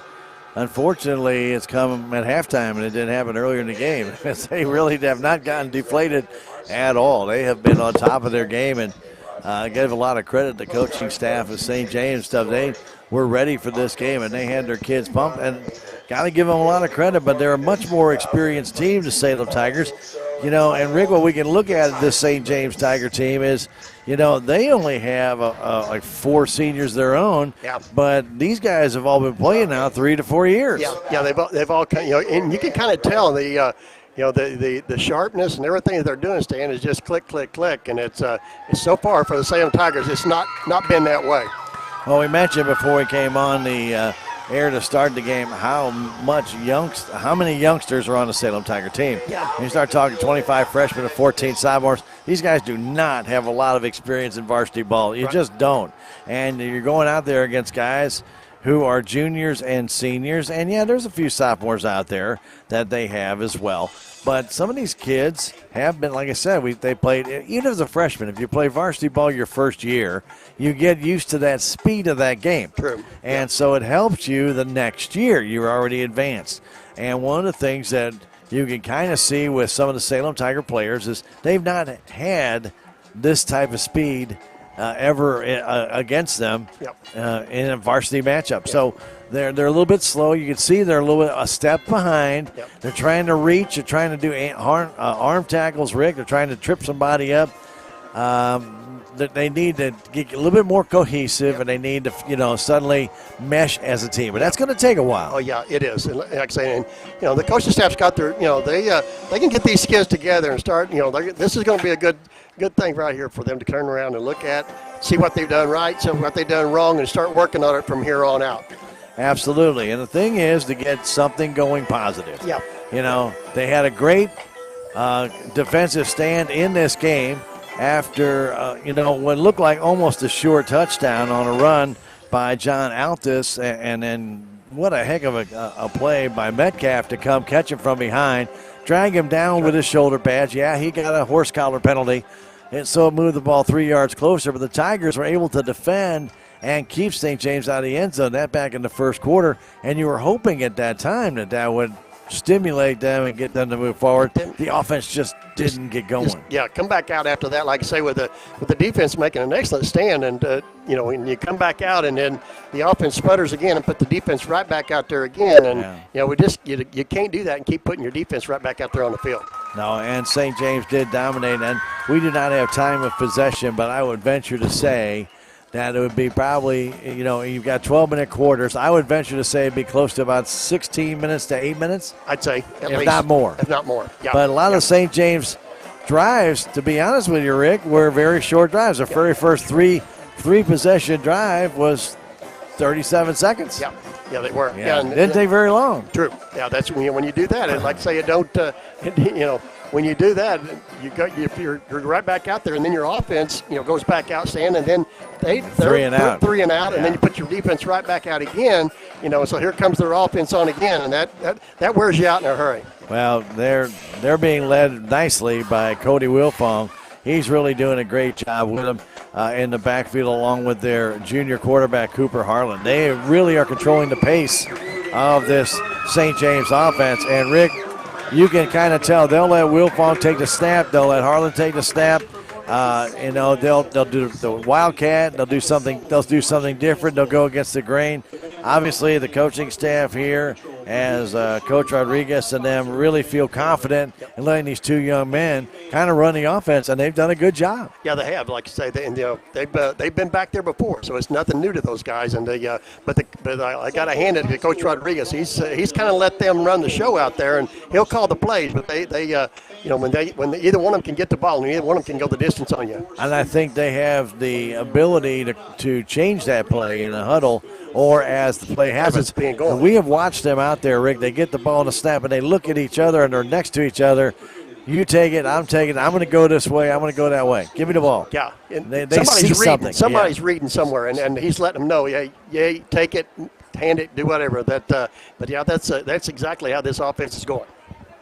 Well, anyway, we just watched the marching band for St. James do about a 5.5-minute routine. And now they're running. They're running in circles. Off the field. Yeah, off the backside of the field. And just a little bit. I've never seen that before, and that kind of caught us off guard. So let's talk a little bit about the individual stats, and we're going to do that when we come back in 2 minutes. This is halftime at St. James. It's James Tigers 28, Salem Tigers nothing. 2 minutes. We'll come right back on KSMO Media. No matter what, every morning, farmers go to work, doing what needs done. The work is unforgiving. The days are long, real long. They nurture, they grow, they harvest. When the day is done, sell the fruits of your labor to your neighbors on Town Screen.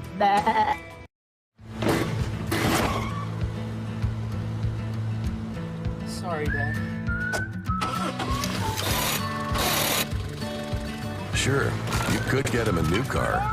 You could also light a pile of money on fire. Because as long as Mr. It wasn't my fault takes the wheel on occasion, maintaining this car is your best option. So keep it running longer, stronger, with quality parts and a whole lot of Napa know-how. Relationships. It's not just being on a name basis. It's a partnership built on trust. This is Scott Ball, president of the Bank of Salem. Since 1883, the Bank of Salem has been serving our local community with the kind of personal service and professionalism that builds relationships. We've earned the trust of our customers with over a century of strength and stability, never once changing our name or compromising customer service. Stop by one of our 2 locations in Salem. Visit our website, the Bank of Salem, Equal Housing Lender, member FDIC. Duncan Family Chiropractic provides chiropractic care to everyone from newborn to elderly. Dr. Duncan treats wellness, sports injuries, chronic ear infections, pregnancy, and more. Ask Dr. Duncan about your full line of supplements, including Juice Plus and standard processed supplements, as well as pain relief BioFreeze products.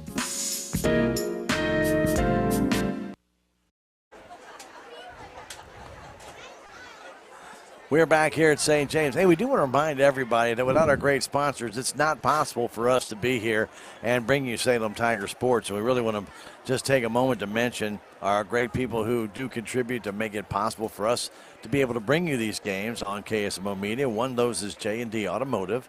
Dent County Vet Clinic also is assisting us in bringing you these games, along with Align by Design Chiropractic and Hometown Mechanical. We want to thank them for making it possible for us to bring you Tiger Sports on KSMO Media. Rick, let's talk a little bit about the individual stats for the St. James Tigers, and they're really being led by two guys mainly, but three guys have had a good night. You're right. Their leading rusher in this first half, Stan, is going to be number 8, Cody Wilfall. He had 13 carries for 100 yards. Ryan Spurgeon had 4 carries for 79 yards, and John Altus, Stan, had 4 carries for 70 yards. Cooper Harlan, Stan, had 3 carries for -9, and then Blade Noakes when the 3-point conversion, or the 2-point conversion went in. So they ended up with 243 yards in that first half of rushing.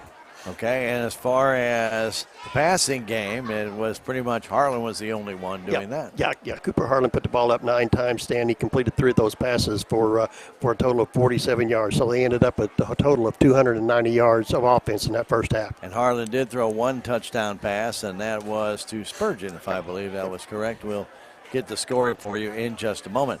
In the meantime, for St. James, when you look at that yardage, Rick, and we mentioned we don't have a clock for the time of possession, right, but you can just tell by that yardage that obviously that they have had some big gains in that first half. And how many plays, I mean, just take a real quick look if you can tell, how many plays over 25 yards or 20 yards did they have in that first half? I'd say, like you say, just going, kind of looking at it, I'd say that you're probably looking at probably close to about 10, 8 to 10. Yeah.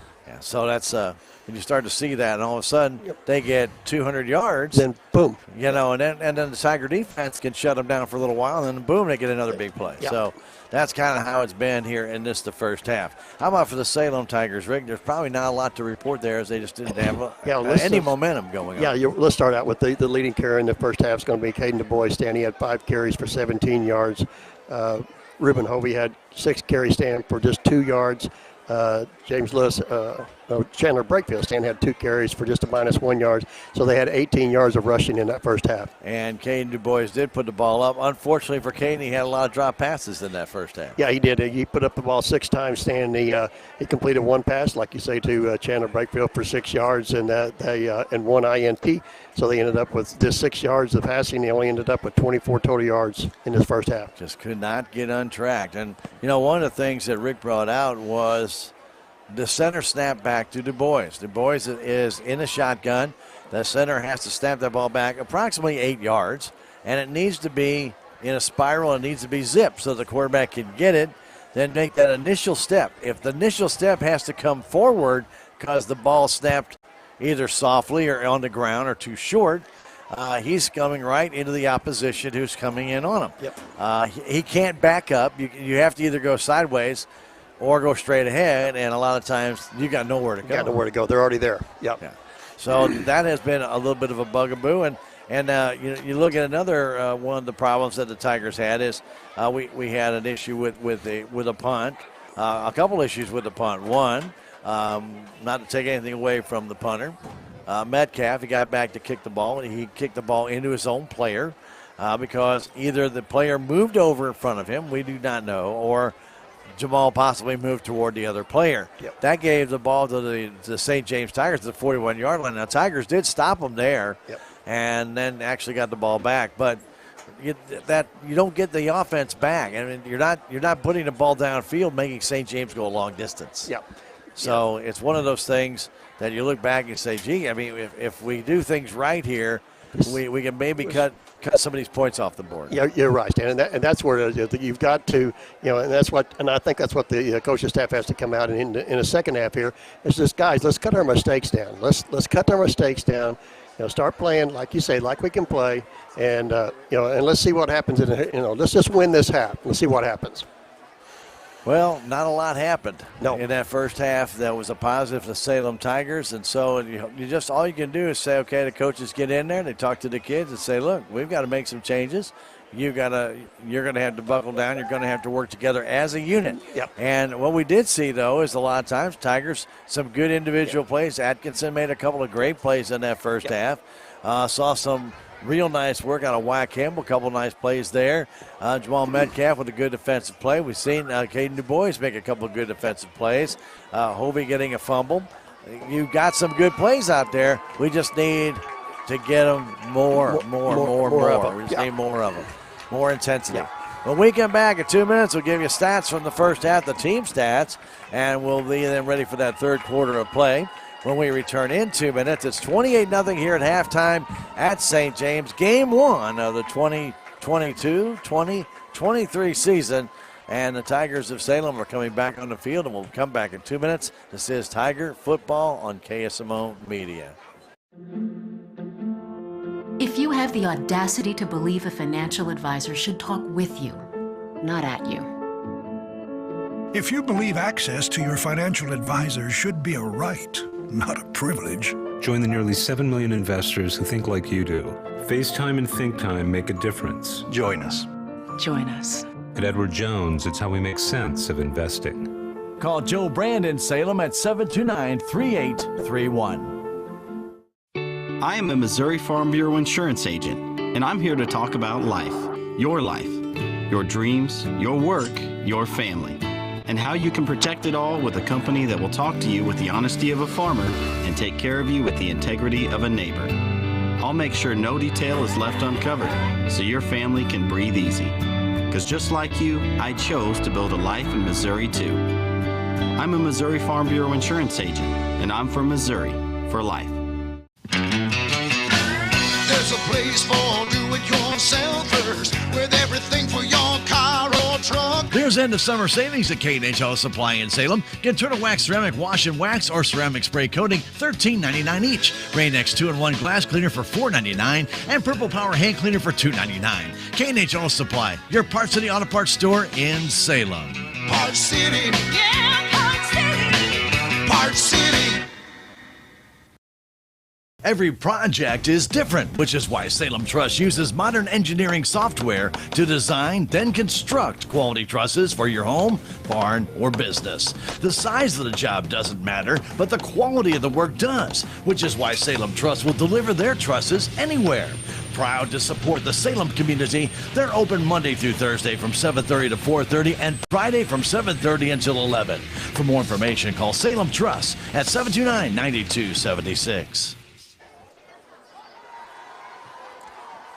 As we come back here and get ready for the second half of play, both teams are back on the field. St. James in their red uniforms, Salem Tigers in their white jerseys with the navy blue pants and navy blue helmets.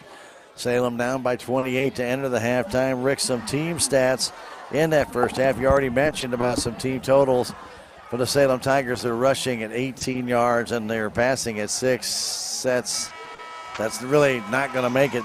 As far as trying to get any kind of offense going on. And in all honesty, you have to really kind of figure something out here. The offense can't sputter like that, and then you're going to compete. So the coaching staff is going to have to take a good look at this and see. There's going to have to be some adjustments made. But I think first game, get it out of the way, and let's see what we have. Especially right now, get that first half out of the way, and let's start looking. But as far as first half stats of the team, Salem Tigers had 1 first down, just 1. St. James, 7 first downs in that first half. Each team had a turnover, an interception for the Salem Tigers, and a fumble for St. James. St. James had 2 penalties for 24 yards. Salem Tigers had 4 penalties for 18 yards. 7-9-0. And as far as the St. James totals, Rick, they really had outnumbered the Salem Tigers, and that coming in at 290 total yards. Yeah, 290 to Salem's 24. Yeah, 243 and 47. So it's been one-sided game, and it shows on the scoreboard, 28-0. But again, both teams back on the field, about ready to get this one underway. Do remind everybody we got volleyball next week, and got an email from Athletic Director Clay Moody. There will be a freshman game for both St. James and the game on Thursday. Okay. And so those freshman games will start at 4:45 at the Salem High School gym, again next Tuesday and Thursday. So I want to thank Clay for getting that message to us. And again, those will be streamed on KSMO Media, the freshman games as well as the JV, and then we will actually broadcast the varsity volleyball games with the full broadcast on those. That will be next Tuesday and Thursday. Tuesday's game against the St. James Tigers. How about that? Yeah. So, you get a little payback maybe. We hope. Come Tuesday we night. hope. Yeah, come Tuesday night. So it'll be Salem and St. James Tuesday night at home.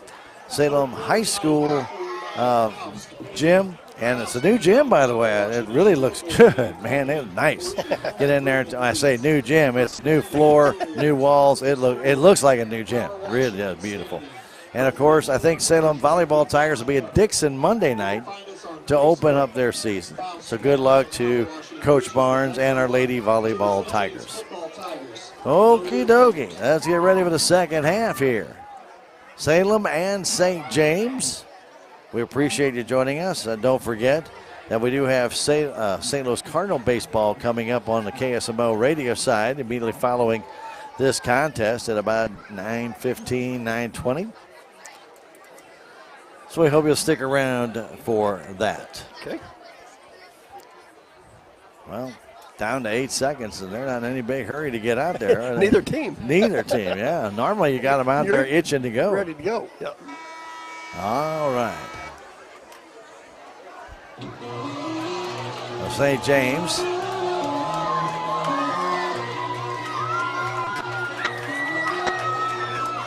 And now Clay says there'll also be a freshman game at Dixon. Well, we're not going to be at Dixon, but we will be at home. Thank you, Clay. Appreciate that. All righty. The Tigers will receive to start the second half. The Tigers of Salem, that is. Campbell right down the middle of the field. He is deep.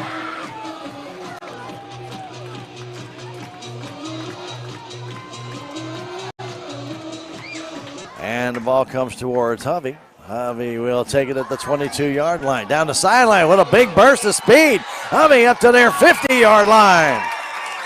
Nice run. Boy, he just kind of started from nothing and then just burst out of that almost like a runner stance and then was gone. Say, hang on here a minute. Let me take off. And he did. Yeah. It's good to see him take off like that. Yeah, nice run by Huppy. Yeah, he had a rough first half, and so he's back out there, and we're good to see. We don't see anybody getting hurt. No, we do not. Yeah. Oh, only varsity on Monday. There you go. Sorry, got that mixed up wrong. Only varsity on Only Monday. varsity on Monday. Okay, well, no, all right, whatever. All right, back is Du Bois. Another low snap. He gets it, fires it across the field, almost intercepted. Again, that snap by our center is just not getting back to Caden. He's had to come forward. We talked about it already so much tonight. There's no sense in reiterating it, but he cannot take that snap like that, Rick, in a shotgun position. It is like you say, Stan. When it's like that, it just kind of slows the whole play down. I mean, I don't want to harp on that, but that's a very key start of your offense. Going wide to the right side for the Salem Tigers. I think they'll have to throw the ball. It's Wyatt Campbell. So Du Bois a little bit closer. Wants to throw it quickly, he does, and out of the hands again of the Salem Tiger intended receiver, Cash Howard. Threw it right in his hands, and Cash couldn't bring it down. That would have been about an 8 or 9 yard gain. It brings up 3rd and 10. Guys got to hold on to the ball, Rick, and he was looking to get hit. Cash was reaching out, looked up, saw a St. James Tiger coming at him, and just dropped the ball. I'm not going to say alligator arms, but it almost looked like it, didn't it? Yeah, he just. His concentration wasn't there. But that's definitely, you're looking for the next play to happen. You've got to make that play first. You got to catch the ball. 3rd and 10. Du Bois again having to reach forward, gets it quickly and fires it. It's incomplete. even though the receiver was being thrown down at the time, Campbell had no chance to catch it, but it was thrown behind him, and no flag on the play as Cameron Pankey was pulling down Campbell. So the Tigers 3 and out. A couple of a one drop pass, but again, that snap just not there.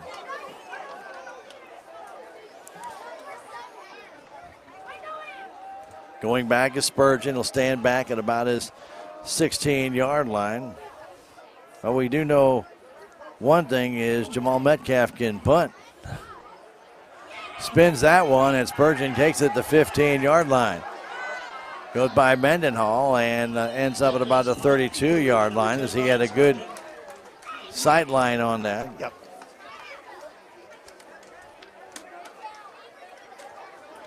And Matt Stokes getting down the field. He couldn't be there. But Atkinson right over there made the tackle. So St. James, 1st and 10 at their own 32-yard line. So the Tigers get the opening kickoff. Great return by Hovey, but that's it. That's it. Yep. Never got another yard.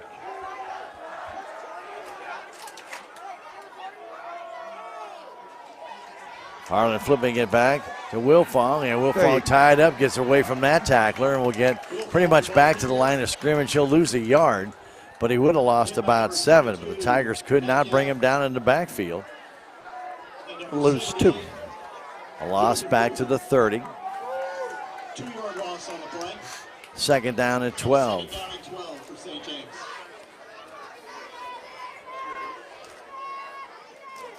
Cody Wilfong, a senior. He's only 5'9", but he's a stocky little dude. Yep.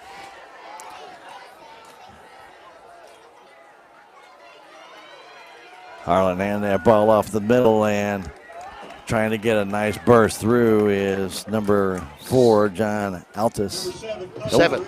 Yep. Sorry about that. It was number 7. Tackle made by number 78, Joseph Griffith. Altus has been in there for that play all night long, and 7-yard gain on the play. they put in Rodriguez. Bring up 3rd down and 5 for St. James.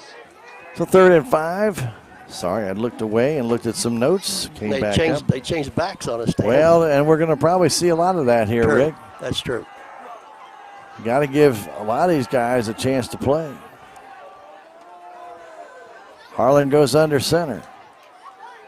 Gives it to Wilfong, trying to get to that outside and get that 1st down. Cutting it back against the middle. The Tigers tie him up, and he'll get 2, but he's short of the 1st down by about another 3. Tackle made by 54, Atkinson came all the way from the left side across the field to the right side. He tied him up, but he got a lot of help from 2 other Tigers. One of those, if I'm not mistaken, Rick, number 78, and that was Joseph Griffith. So those guys got him down, and it's going to bring up 4th down. Of course, they're going for it, leading at 28-0. Harlan will go under center. Double wing formation. They give it to Wilfong up the middle. Wilfong gets the 1st down. Atkinson will get him, bring him down, but not till he gets about 6, maybe 7. Gets up to the 46-yard line.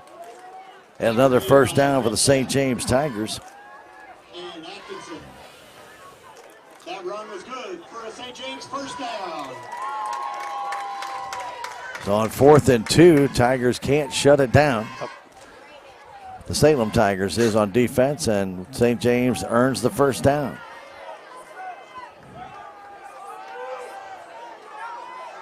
Cameron Pankey going wide to the left side. Now Carter Wilfong in there in a double tight end position on the left.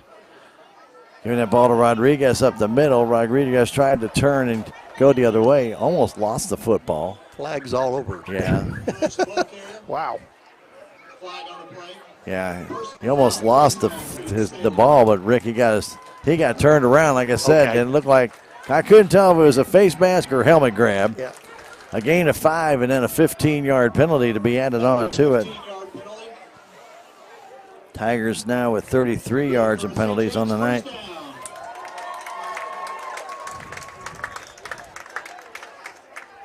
Well, I would have known why he lost the football if he did, because, yeah, he did a pirouette there, not on his own doing. But he hung on to the ball. St. James approaching it as Salem Tiger territory at the 34-yard line on their turf field here. Cooper Harlan on a double reverse inside handoff to Spurgeon. Spurgeon breaking 3 tackles and still going down the left sideline. Gets inside the 20 to about the 18. All the way from the 34-yard line to the 18, 16-yard gain, and another first down for St. James. A double reverse, inside double reverse. I don't think I've ever seen an inside double reverse, but I just did. You just did, yeah. I've seen a double reverse on the outside, but never one on the inside within about 20 feet. And the thing of it was, Stan, it was real smooth. I don't know It if you've was seen smooth. that. It was very well done.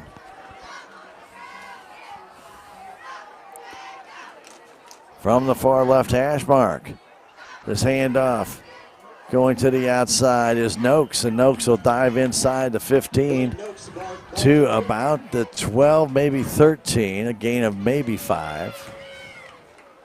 Just going from left to right, coming right across the middle, going to give him a game of 5, a second down and 5. St. James has come out here with a purpose. There's no doubt about it here in the second half, and they want to establish themselves, and haven't seen them go to throw. They just have been moving the ball on the ground. Noakes comes limping out. Yep. Rodriguez back in. Again, double wing formation for St. James. And they hand that ball off, and Wilfong trying to cut up, but doesn't get much, but does get inside the 10. I say doesn't get much. He gets 3, maybe 4. And they're going to mark him actually at the 9 and gain up 4. It'll be 3rd and 1. At the far end of the field. Hard to tell exactly where that ball is spotted, but this one's at the 9-yard line. 3rd down and 1. They need to get to the 8 to get that first down. Rodriguez, the single tailback. Again, that double wing formation. And a timeout called by St. James.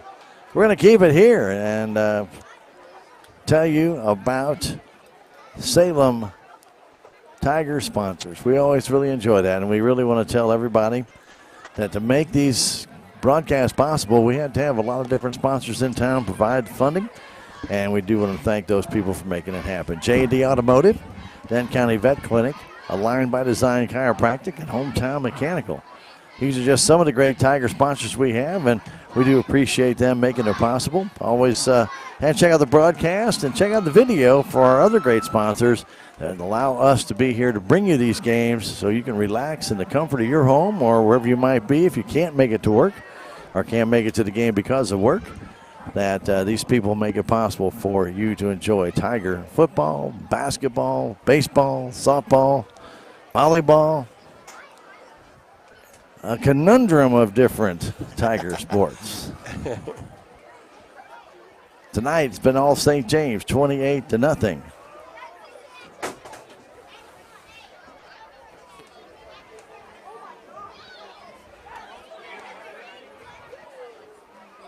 And still a long, it must have been taking a water timeout, Rick. I didn't see that. I didn't see that, but yeah, there's a little extra timeout here. So also want to talk about our Scorebug sponsor. That's Ozark Overhead Door. So when you see the score out there, you can thank your friends at Ozark Overhead Door for providing you that score on our Scorebug. Yeah. Just another way of getting your message out, too. So if you have any questions about being a sponsor of Salem Tiger Sports, just get in touch with our great sales staff. They'll help you out. 729-6117. Ozark Overhead Door, our Scorebug sponsor. I want to thank them for doing that. Thank you very much. Yep. Can we erase that score? I think we might have to pay more for that. Okay. 3rd and 1 from the 9-yard line. And keeping it is Harlan, flipping it out. I thought he was going to flip it out. He hung on to it, and he's going to lose 3 yards. He had a man wide open. I thought he was going to flip it, Stan. I did too, Rick. Rodriguez was right there with him, and I thought for sure it's a touchdown if he flips it, but he didn't. And Harlan loses a couple of yards to bring up 4th down. Actually, he loses 3. Okay. And they're going to say he went back to the 14 or 13.5 yard line. So it'll be 4th down, almost 4 yards to go. Yeah, I just thought he would just like a little. Yeah, I flip thought it'd be a Patrick Mahomes little just toss. Just toss it to him, yeah. And Rodriguez was wide open down that right sideline, and he could have easily walked in the end zone. But Cooper Harlan didn't throw it. Now they have to call timeout. As the play clock got down, or did the penalty go? No, they just got the timeout called in time. That was close, Dan. That was so St. James close. did burn a timeout. With 5:42 to go, third quarter, let's take a 30-second break and return. This is Tiger Football on KSMO Media. Southwest Baptist University campus in Salem provides quality higher education close to home for residents of Dent County and the surrounding areas. The classes at SBU Salem campus are taught in the afternoon and evenings, making a degree attainable for people who are in the workforce or can't afford to go off to get a degree.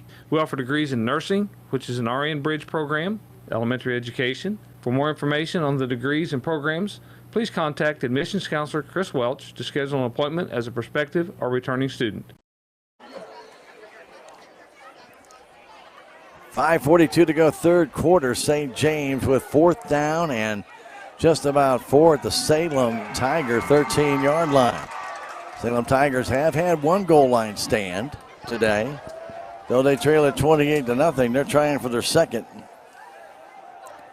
In the shotgun goes Cooper Harlan. Gets it, wants to throw, and fires it out. Ball tipped and incomplete. No flags down. And the Salem Tigers will hold on. Looked like that ball might have been intended for Altus. I'm not sure if it was his hands. It went through somebody's hand. I don't know. It looked like it may have been. But then it got deflected straight up, and nobody could get it. Falls incomplete, and Salem Tigers do hold. And keep it at 28-0. St. James lead with 5:37 to go. So Caden Du Bois will lead the boys back out. But they've got to find some kind of rhythm to this offense. They've got to get something going. Yeah. In an I formation, Kane dropped the football. It's loose. I don't think he has it. I think St. James does. James has got it. And they do. I think coming away with that ball was number 64, if I'm not mistaken, Rick. Nope. No, it's Carter Wolfong. Carter Wolfong? Yeah. So the Tigers just give it right back to St. James, their second turnover, and that fumble right off the snap. Snap looked good there, Stan. I don't know, like I say, if it, if it just, if Caden may have, just drew back it. just a little quick, but the snap looked good from what I could see. Yeah. But as soon as he backed up, that ball was on the ground. Yeah.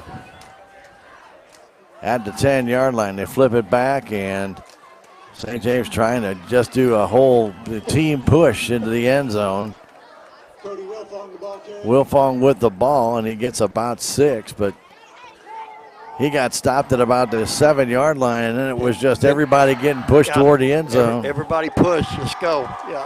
And actually, I thought they might actually get it done for a minute. Yeah.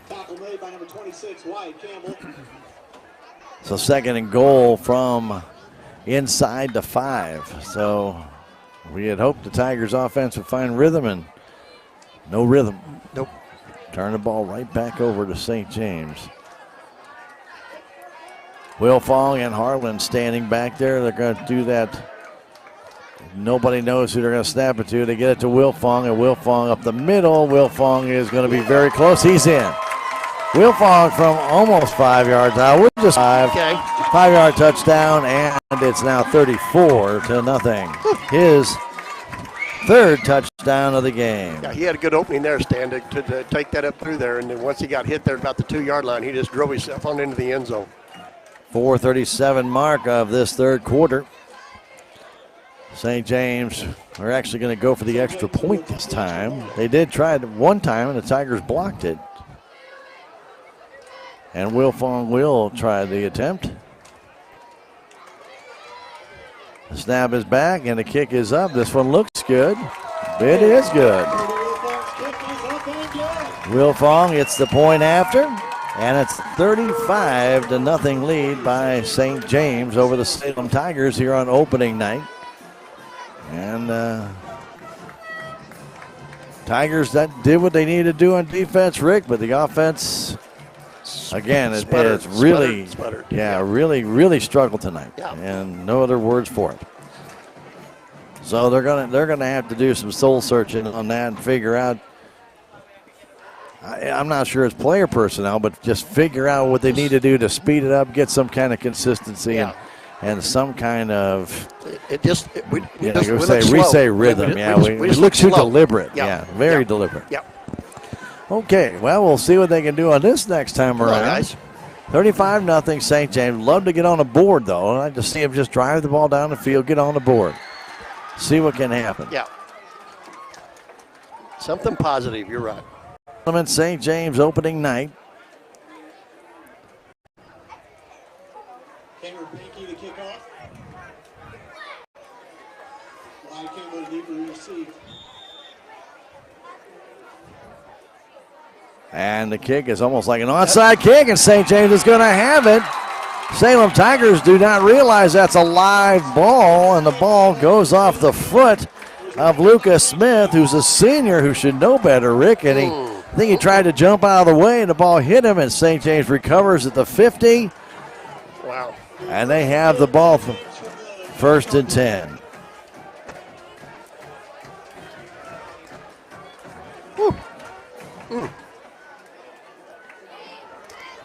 I can't call it a fumble. He didn't really.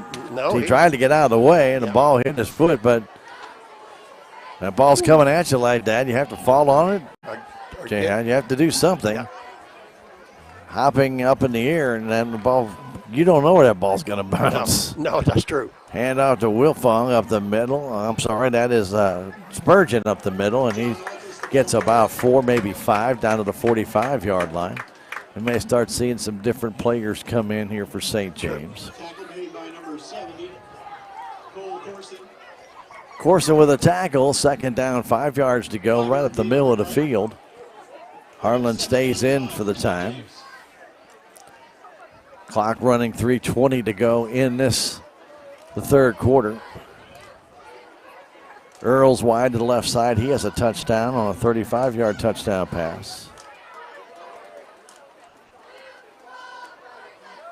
Another inside handoff. They give this one to Spurgeon. Spurgeon down the left side. Beats one man, beats another. Still on his feet and gets pushed out of bounds at about the 20-yard line.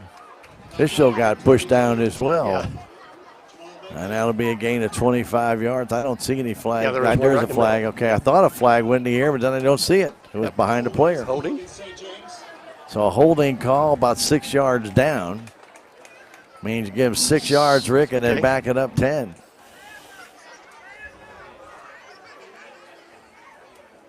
That'll be a 10-yard penalty. Still be 2nd down. Second and 8. 2nd down and 8 yards to go. I thought I saw a flag go in the air, and then I looked around and there was nothing. Couldn't see anything. Yeah. It was hidden behind a player. So 2nd down with 2:08 to go, 3rd quarter. Back is Harlan. Harlan Cooper flips it outside and right down the middle of Pankey, and he's going to take it to the end zone for a touchdown. And a flag is down, Rick. Yeah. Flag is down.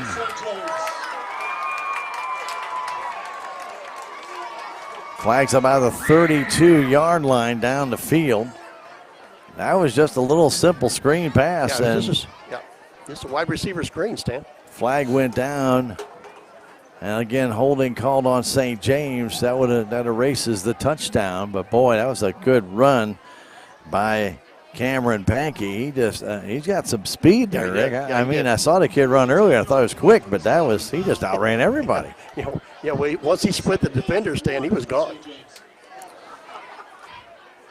So gain is 17, Rick, and a penalty of gain of 19 and a penalty of 10. Tigers jump offside, and I'll give him a 1st down. Salem Tigers jumped offside on the hard count by Cooper Harlan. $38 in penalties to the Salem Tigers in this game with 40 seconds and counting. Aren't they supposed to stop the clock on a penalty? No. No? No. Okay. Yeah, no. You sure? Yeah, no. All right.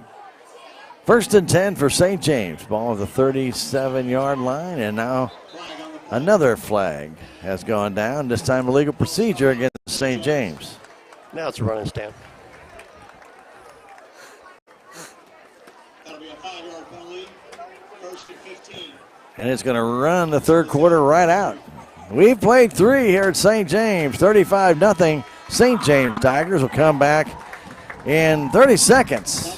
30 seconds. This is Tiger football on KSMO Media. Salem Memorial District Hospital believes that our community deserves the very best healthcare one could offer. We understand that all physicians need the highest quality images to thoroughly treat each situation. With you in mind, Salem Memorial District Hospital has brought these services home, and that includes our new state-of-the-art MRI. Don't waste your time and money driving long distances. Let us take care of you here at home. Salem Memorial District Hospital. Every patient, every encounter, every time. The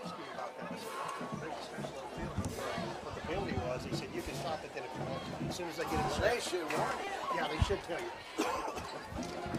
Getting ready for the fourth quarter. Salem Tigers and the St. James Tigers.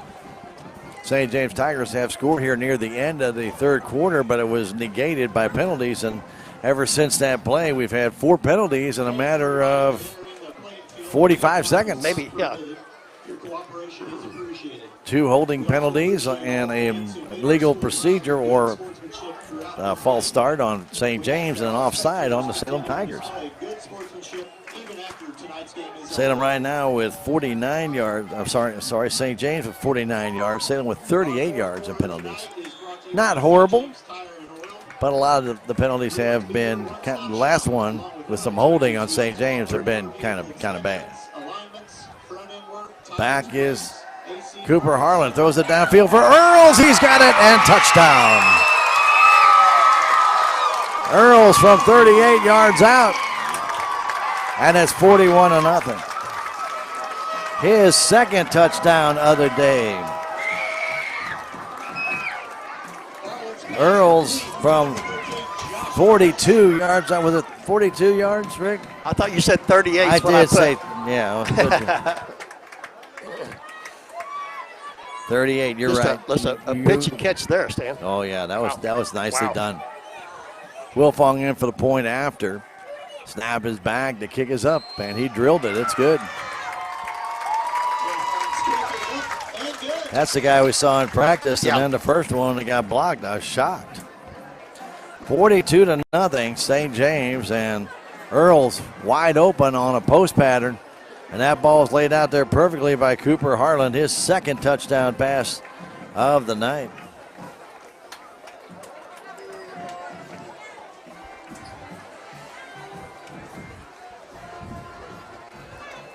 Clock will continue to run, by the way, on the mercy rule. It's supposed to stop on scores. Well, they did, and then they started again. Yeah. But anyway, Yeah. Well, it's still going to run. And actually, like you say, it is a referee's discretion. If he wants to run it, you run it. Yeah. I saw them stop it. I don't know if the referee said to keep going. Yeah, I think he did. Yeah. Warm night. Keep it going. You bet. No harm done. No harm done. You're exactly right. 42-0, St. James Tigers. They gotten 14 points here in the second half. Be ready, guys. He's got it laying sideways. Yeah, that's right. Be prepared.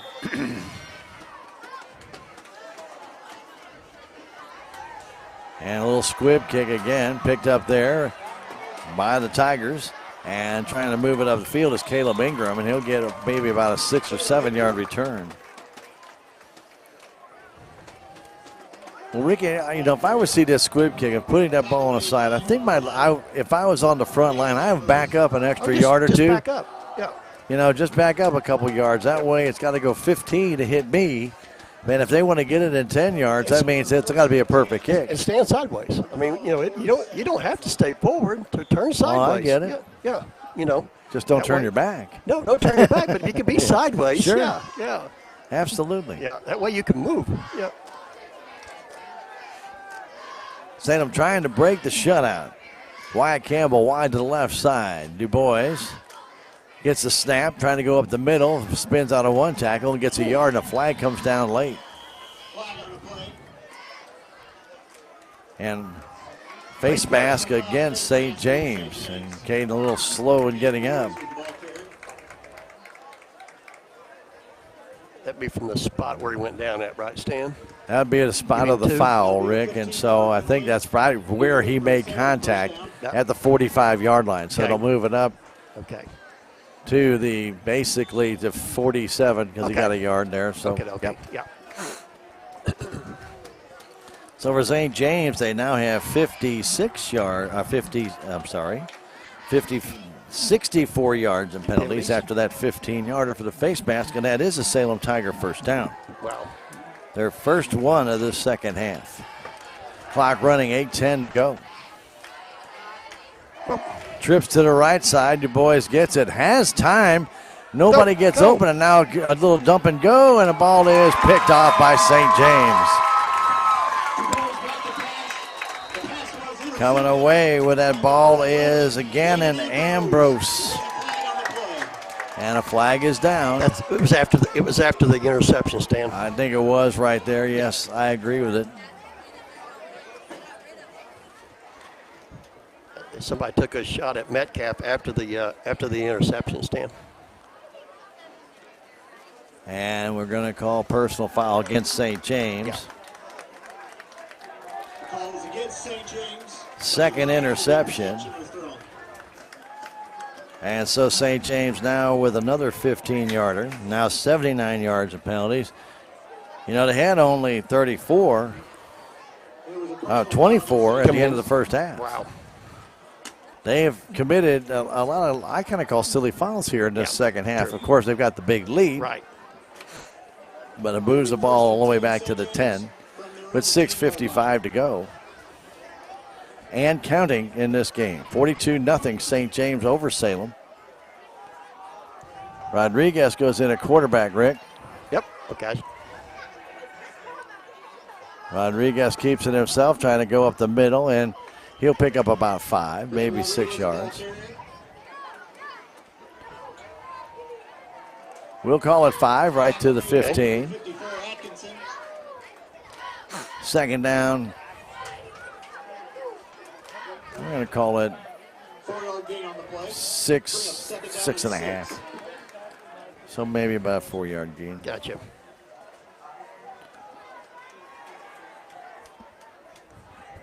Rodriguez on the end around, good to Noakes. Noakes, who got out of the game earlier with a little bit of an injury, had to go back and get the ball, and that's going to create a loss situation. He'll lose about 2. Okay. They're trying to do a little end around with Noakes starting out from that wing, or the wing left position, and coming around. I kind of call it end around. It could be called a wing around.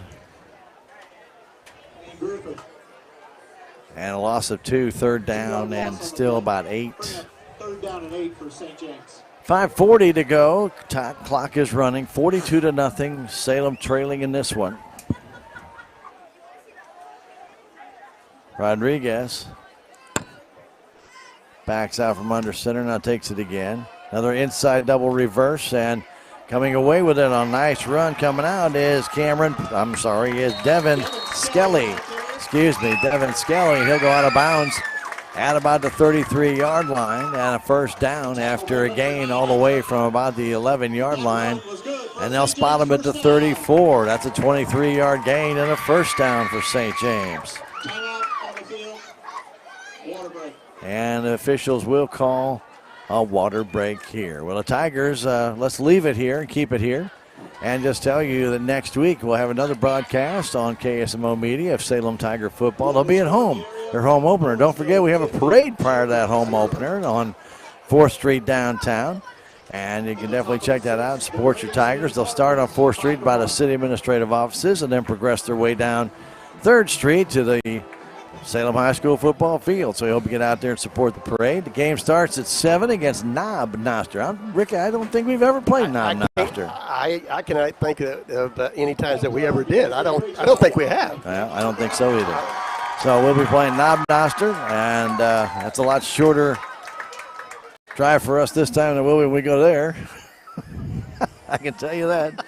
But anyway, so we'll take on Knob Noster Friday night. We'll be there to bring it to you on KSMO Radio, AM 1340, FM 95.7, and on KSMO Media on our stream pages. Rodriguez up the middle to hand off and getting about 6 yards for St. James is Altus. They've been doing a good job of moving guys in and out. I will have to give St. James credit for that. They've given a lot of guys a lot of time. Get a lot of experience, like say that they shuffle guys in and out. 5-yard gain on the play. Bring up 2nd down and 5. 2nd down, we'll call it 5 right from the middle as the clock continues to run down at 4:20. 42-0 St. James.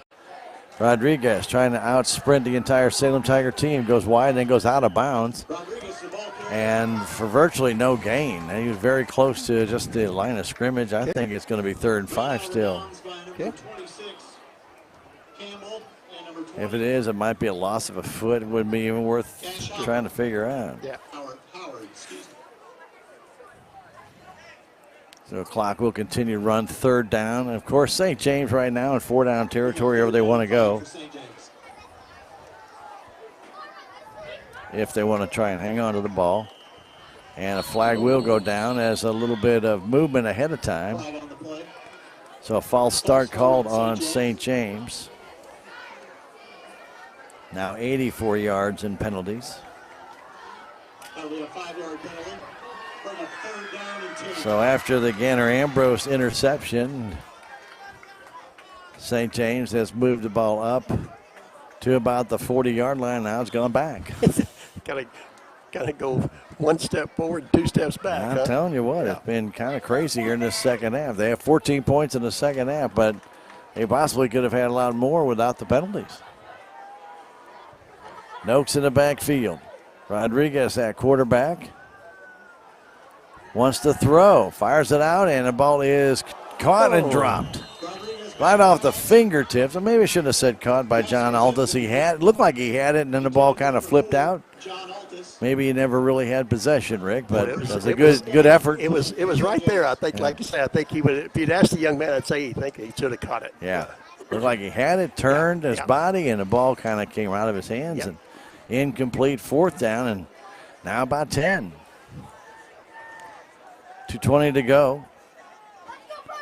Salem Lady Tigers will have on KSMO Media next Tuesday against St. James. And again, there is a 9th grade game at 4:45. We'll stream that for you from the high school gym. Then we'll have the JV contest. And then the varsity match to follow on KSMO. A little flip out, and it is gone down the sideline. Nice flip pass. There's Altus. He's going to take it all the way for a touchdown. That's a 66-yard touchdown pass to John Altus. And a flag is down, Rick. Okay.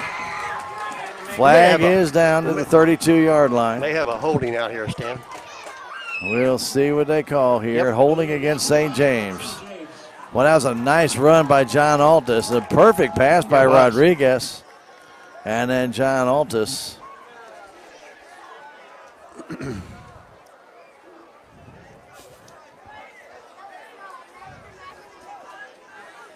And it will all come back.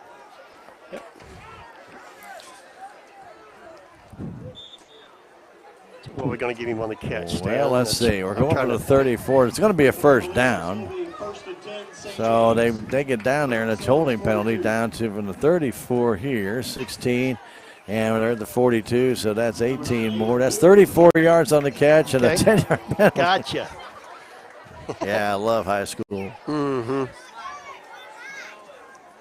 Okay, 1st and 10.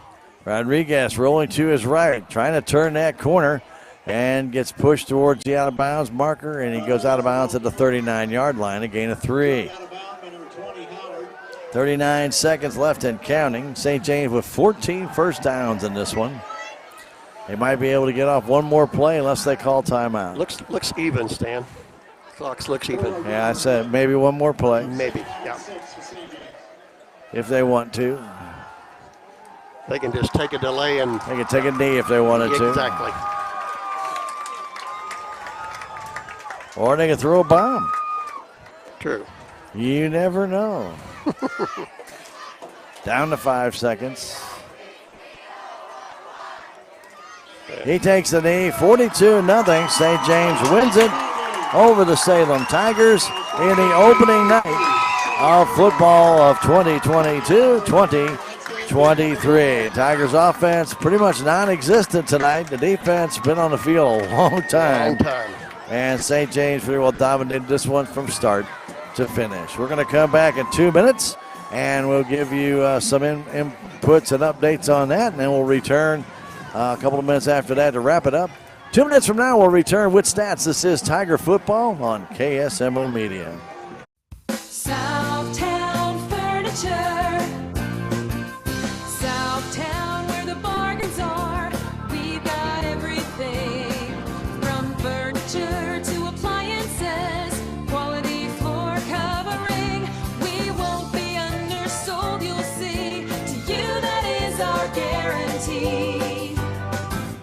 Southtown Furniture, where the bargains are.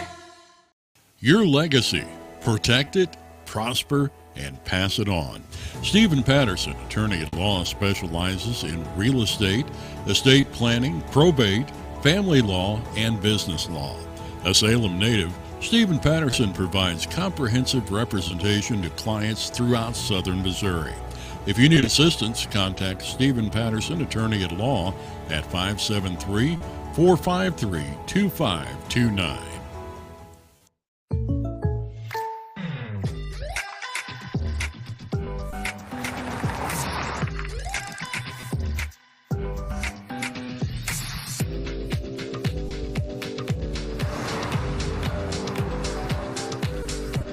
For your surprisingly great rates, contact your local State Farm agent today. If you want the real deal, call State Farm agent Cameron Irway in Salem today. Like a good neighbor, State Farm is there. With tax season fast approaching, you might have some questions that you need answered. If so, give the Tax Masters a call. They have over 40 years of experience and can handle all types of accounting services plus certified e-filing. Don't ever let yourself be a slave to the IRS. Come and see Jackie or Beth at Tax Masters, located at 107 West 4th Street here in Salem, or call 729-3001. 42-0. The St. James Tigers beat the Salem Tigers in opening night. And what can you say? You got to give a lot of credit to St. James. They came out, they played a great game. Their experience showed over the young Tigers, who they showed some gall with a couple of goal line stands tonight. They did a good job with those, but unfortunately, the defense on the field just way too much. Tiger offense just never got on track. It's like they never could get they were in neutral all night. I guess it might be the way to say it. They never moved forward much at all, and it was just one of those nights. I don't know how else you can really put it, but it was not the night for the Salem Tigers tonight. But St. James, they really looked pretty good, Rick. A very good, solid team effort, I think, by St. James all the way through. Cody Wilfong really showing his maturity now, and as a senior, they look for him in leadership, and boy, he provided tonight. I would say that, and I was kind of impressed, like you say, with the offense and the defense, both on the St. James Tigers. They come out and they were ready to play tonight, and I'd say they just put it on the Salem Tigers. I mean, there's nothing more you can say. Yeah. Yeah. Well, we all know what comes around goes around. The Salem Tigers for many years would come up here and dominate St. James, and even at Salem, and it isn't very often that the tables have been turned like this. And, no. The Tide has to come in and go out sometimes, but you got to give it a lot of credit, though. It's a young Salem Tiger team, and it's an experienced St. James team. You know, 3 years ago, this team, we came up here and beat St. James handily with these same guys playing. Yeah, and so, exactly. Yeah. you know, you look at what happens 2-3 years down the road when they get that experience, and so, you know, you look at this young Salem Tiger team, you hope they learn from this experience.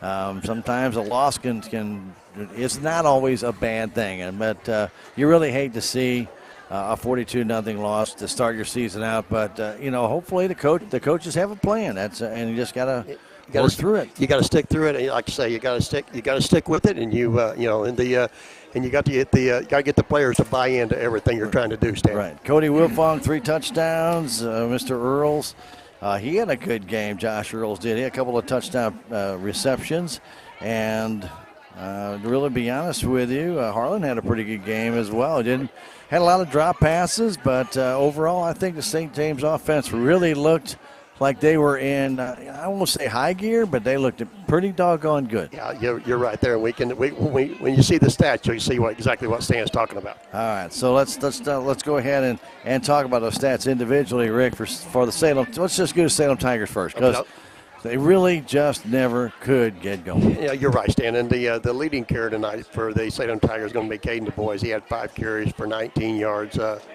Ruben Stan had 6 carries for 2 yards, and Chandler Brakefield had 2 carries for -1 yard. So we had 20 yards of rushing in this game. And how about passing, Rick? In the passing game, Caden Du Bois put the ball up 10 times, Stan. He completed 1 pass and for 6 yards, and he had 2 INTs. So basically, in the second half, the Tigers didn't get any yardage. 2 yards. 2 yards. 2 yards in the second half. So they ended up with 26 yards on the night, Stan. 26 yards for the Salem Tiger offense, and for St. James, it was a potpourri of players. They really spread the wealth, didn't they? I mean, it's up and down. Like I say, I'll start out here, Stan, with their leading carrier tonight. It's going to be Cody Wilfong. He had 19 carries for 121 yards. Ryan Spurgeon Stan had 6 carries for 101. John Altus had 6 carries for 80. And also Grant Rodriguez Stan come in here in the second half. He had 5 carries for 20 yards. Blair Noakes come in. He had 3 carries for 6 yards.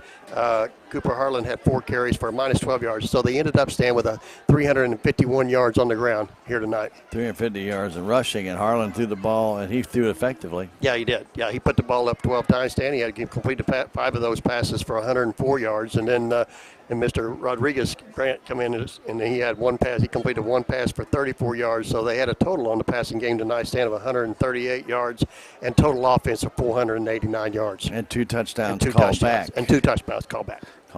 So you add about another 60 yards to that for penalties that affected that. Yep. Absolutely. So very close to 500 yards in offense, and again, you got to tip your cap to the Salem Tiger defense to try to do the best they could, but the offense doesn't give you any time. Nope. You know, 3 and out. Yep. You're out there a lot, and you're going to get tired. It's just, it's just going to happen. And it's hot, and it is really hot. And you're frustrated. Yeah.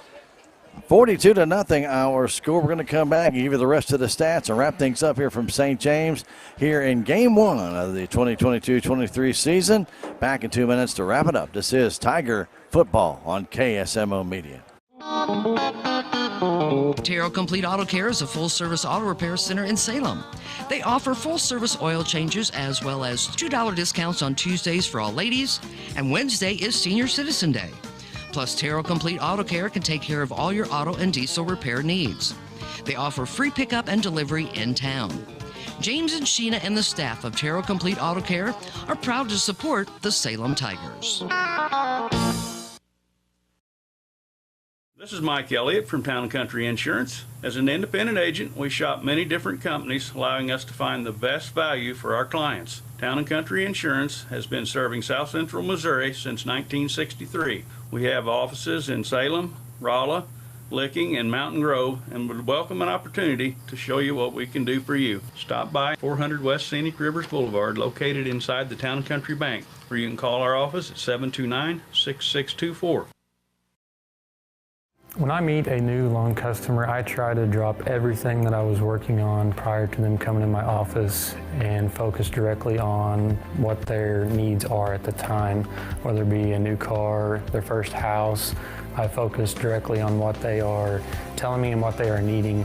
And it doesn't matter if it's a small $1,000 loan or a $200,000 house. I try to treat every client the same. No matter what, every morning, farmers go to work, doing what needs done. The work is unforgiving. The days are long, real long. They nurture, they grow, they harvest. When the day is done, sell the fruits of your labor to your neighbors on Town Stream.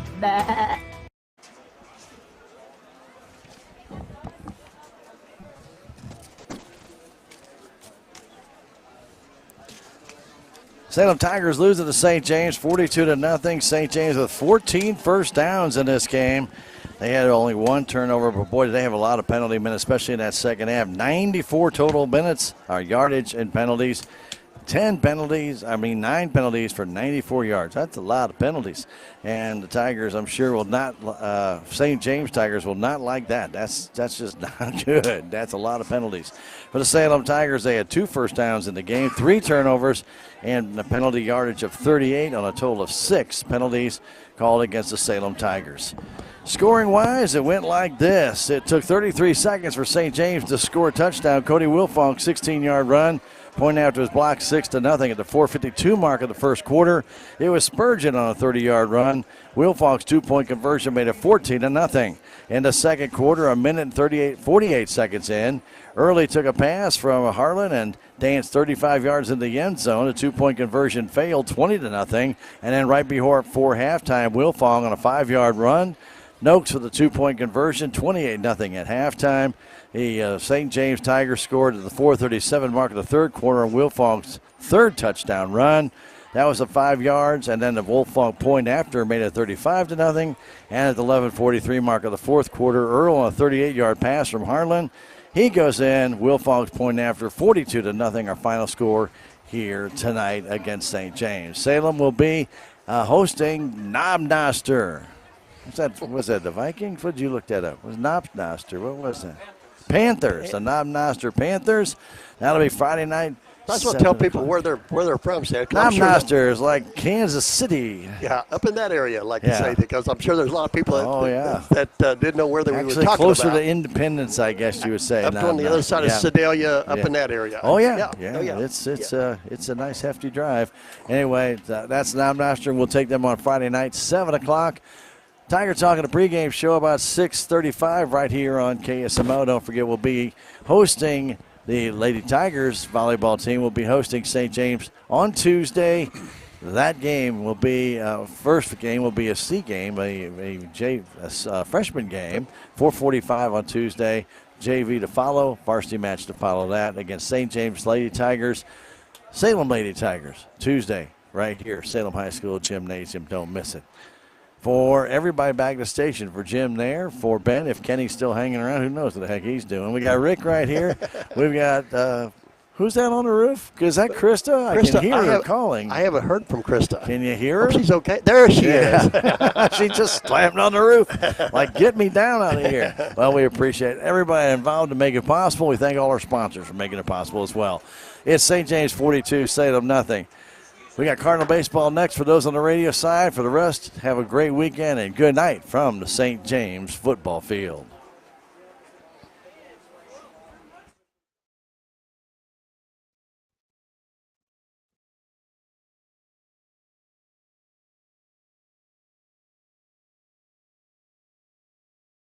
Thank you for watching this broadcast of Salem Tiger Football on KSMO Media. This game was brought to you by K&H Auto Supply, Salem Memorial District Hospital, Farm Bureau Insurance, Bank of Salem, Napa Auto Parts, Monet Auto Supply, Progressive Ozark Bank, Tax Masters, Southwest Baptist University, Salem Campus, Town & Country Insurance, Terrell Complete Auto Care, Edward Jones, Duncan Family Chiropractic, Ozark Overhead Door LLC, State Farm Insurance, Salem Trust, Southtown Furniture, Stephen Patterson, Attorney at Law, Living the Dream Outdoor Properties, Wilson Mortuary, Country Chic Boutique and Photography, J&D Automotive, Dent County Veterinary Clinic, Align by Design Chiropractic, Hometown Mechanical, Town Screen LLC. Thanks to those fine sponsors, we're able to bring you Salem Tiger Football on KSMO Media.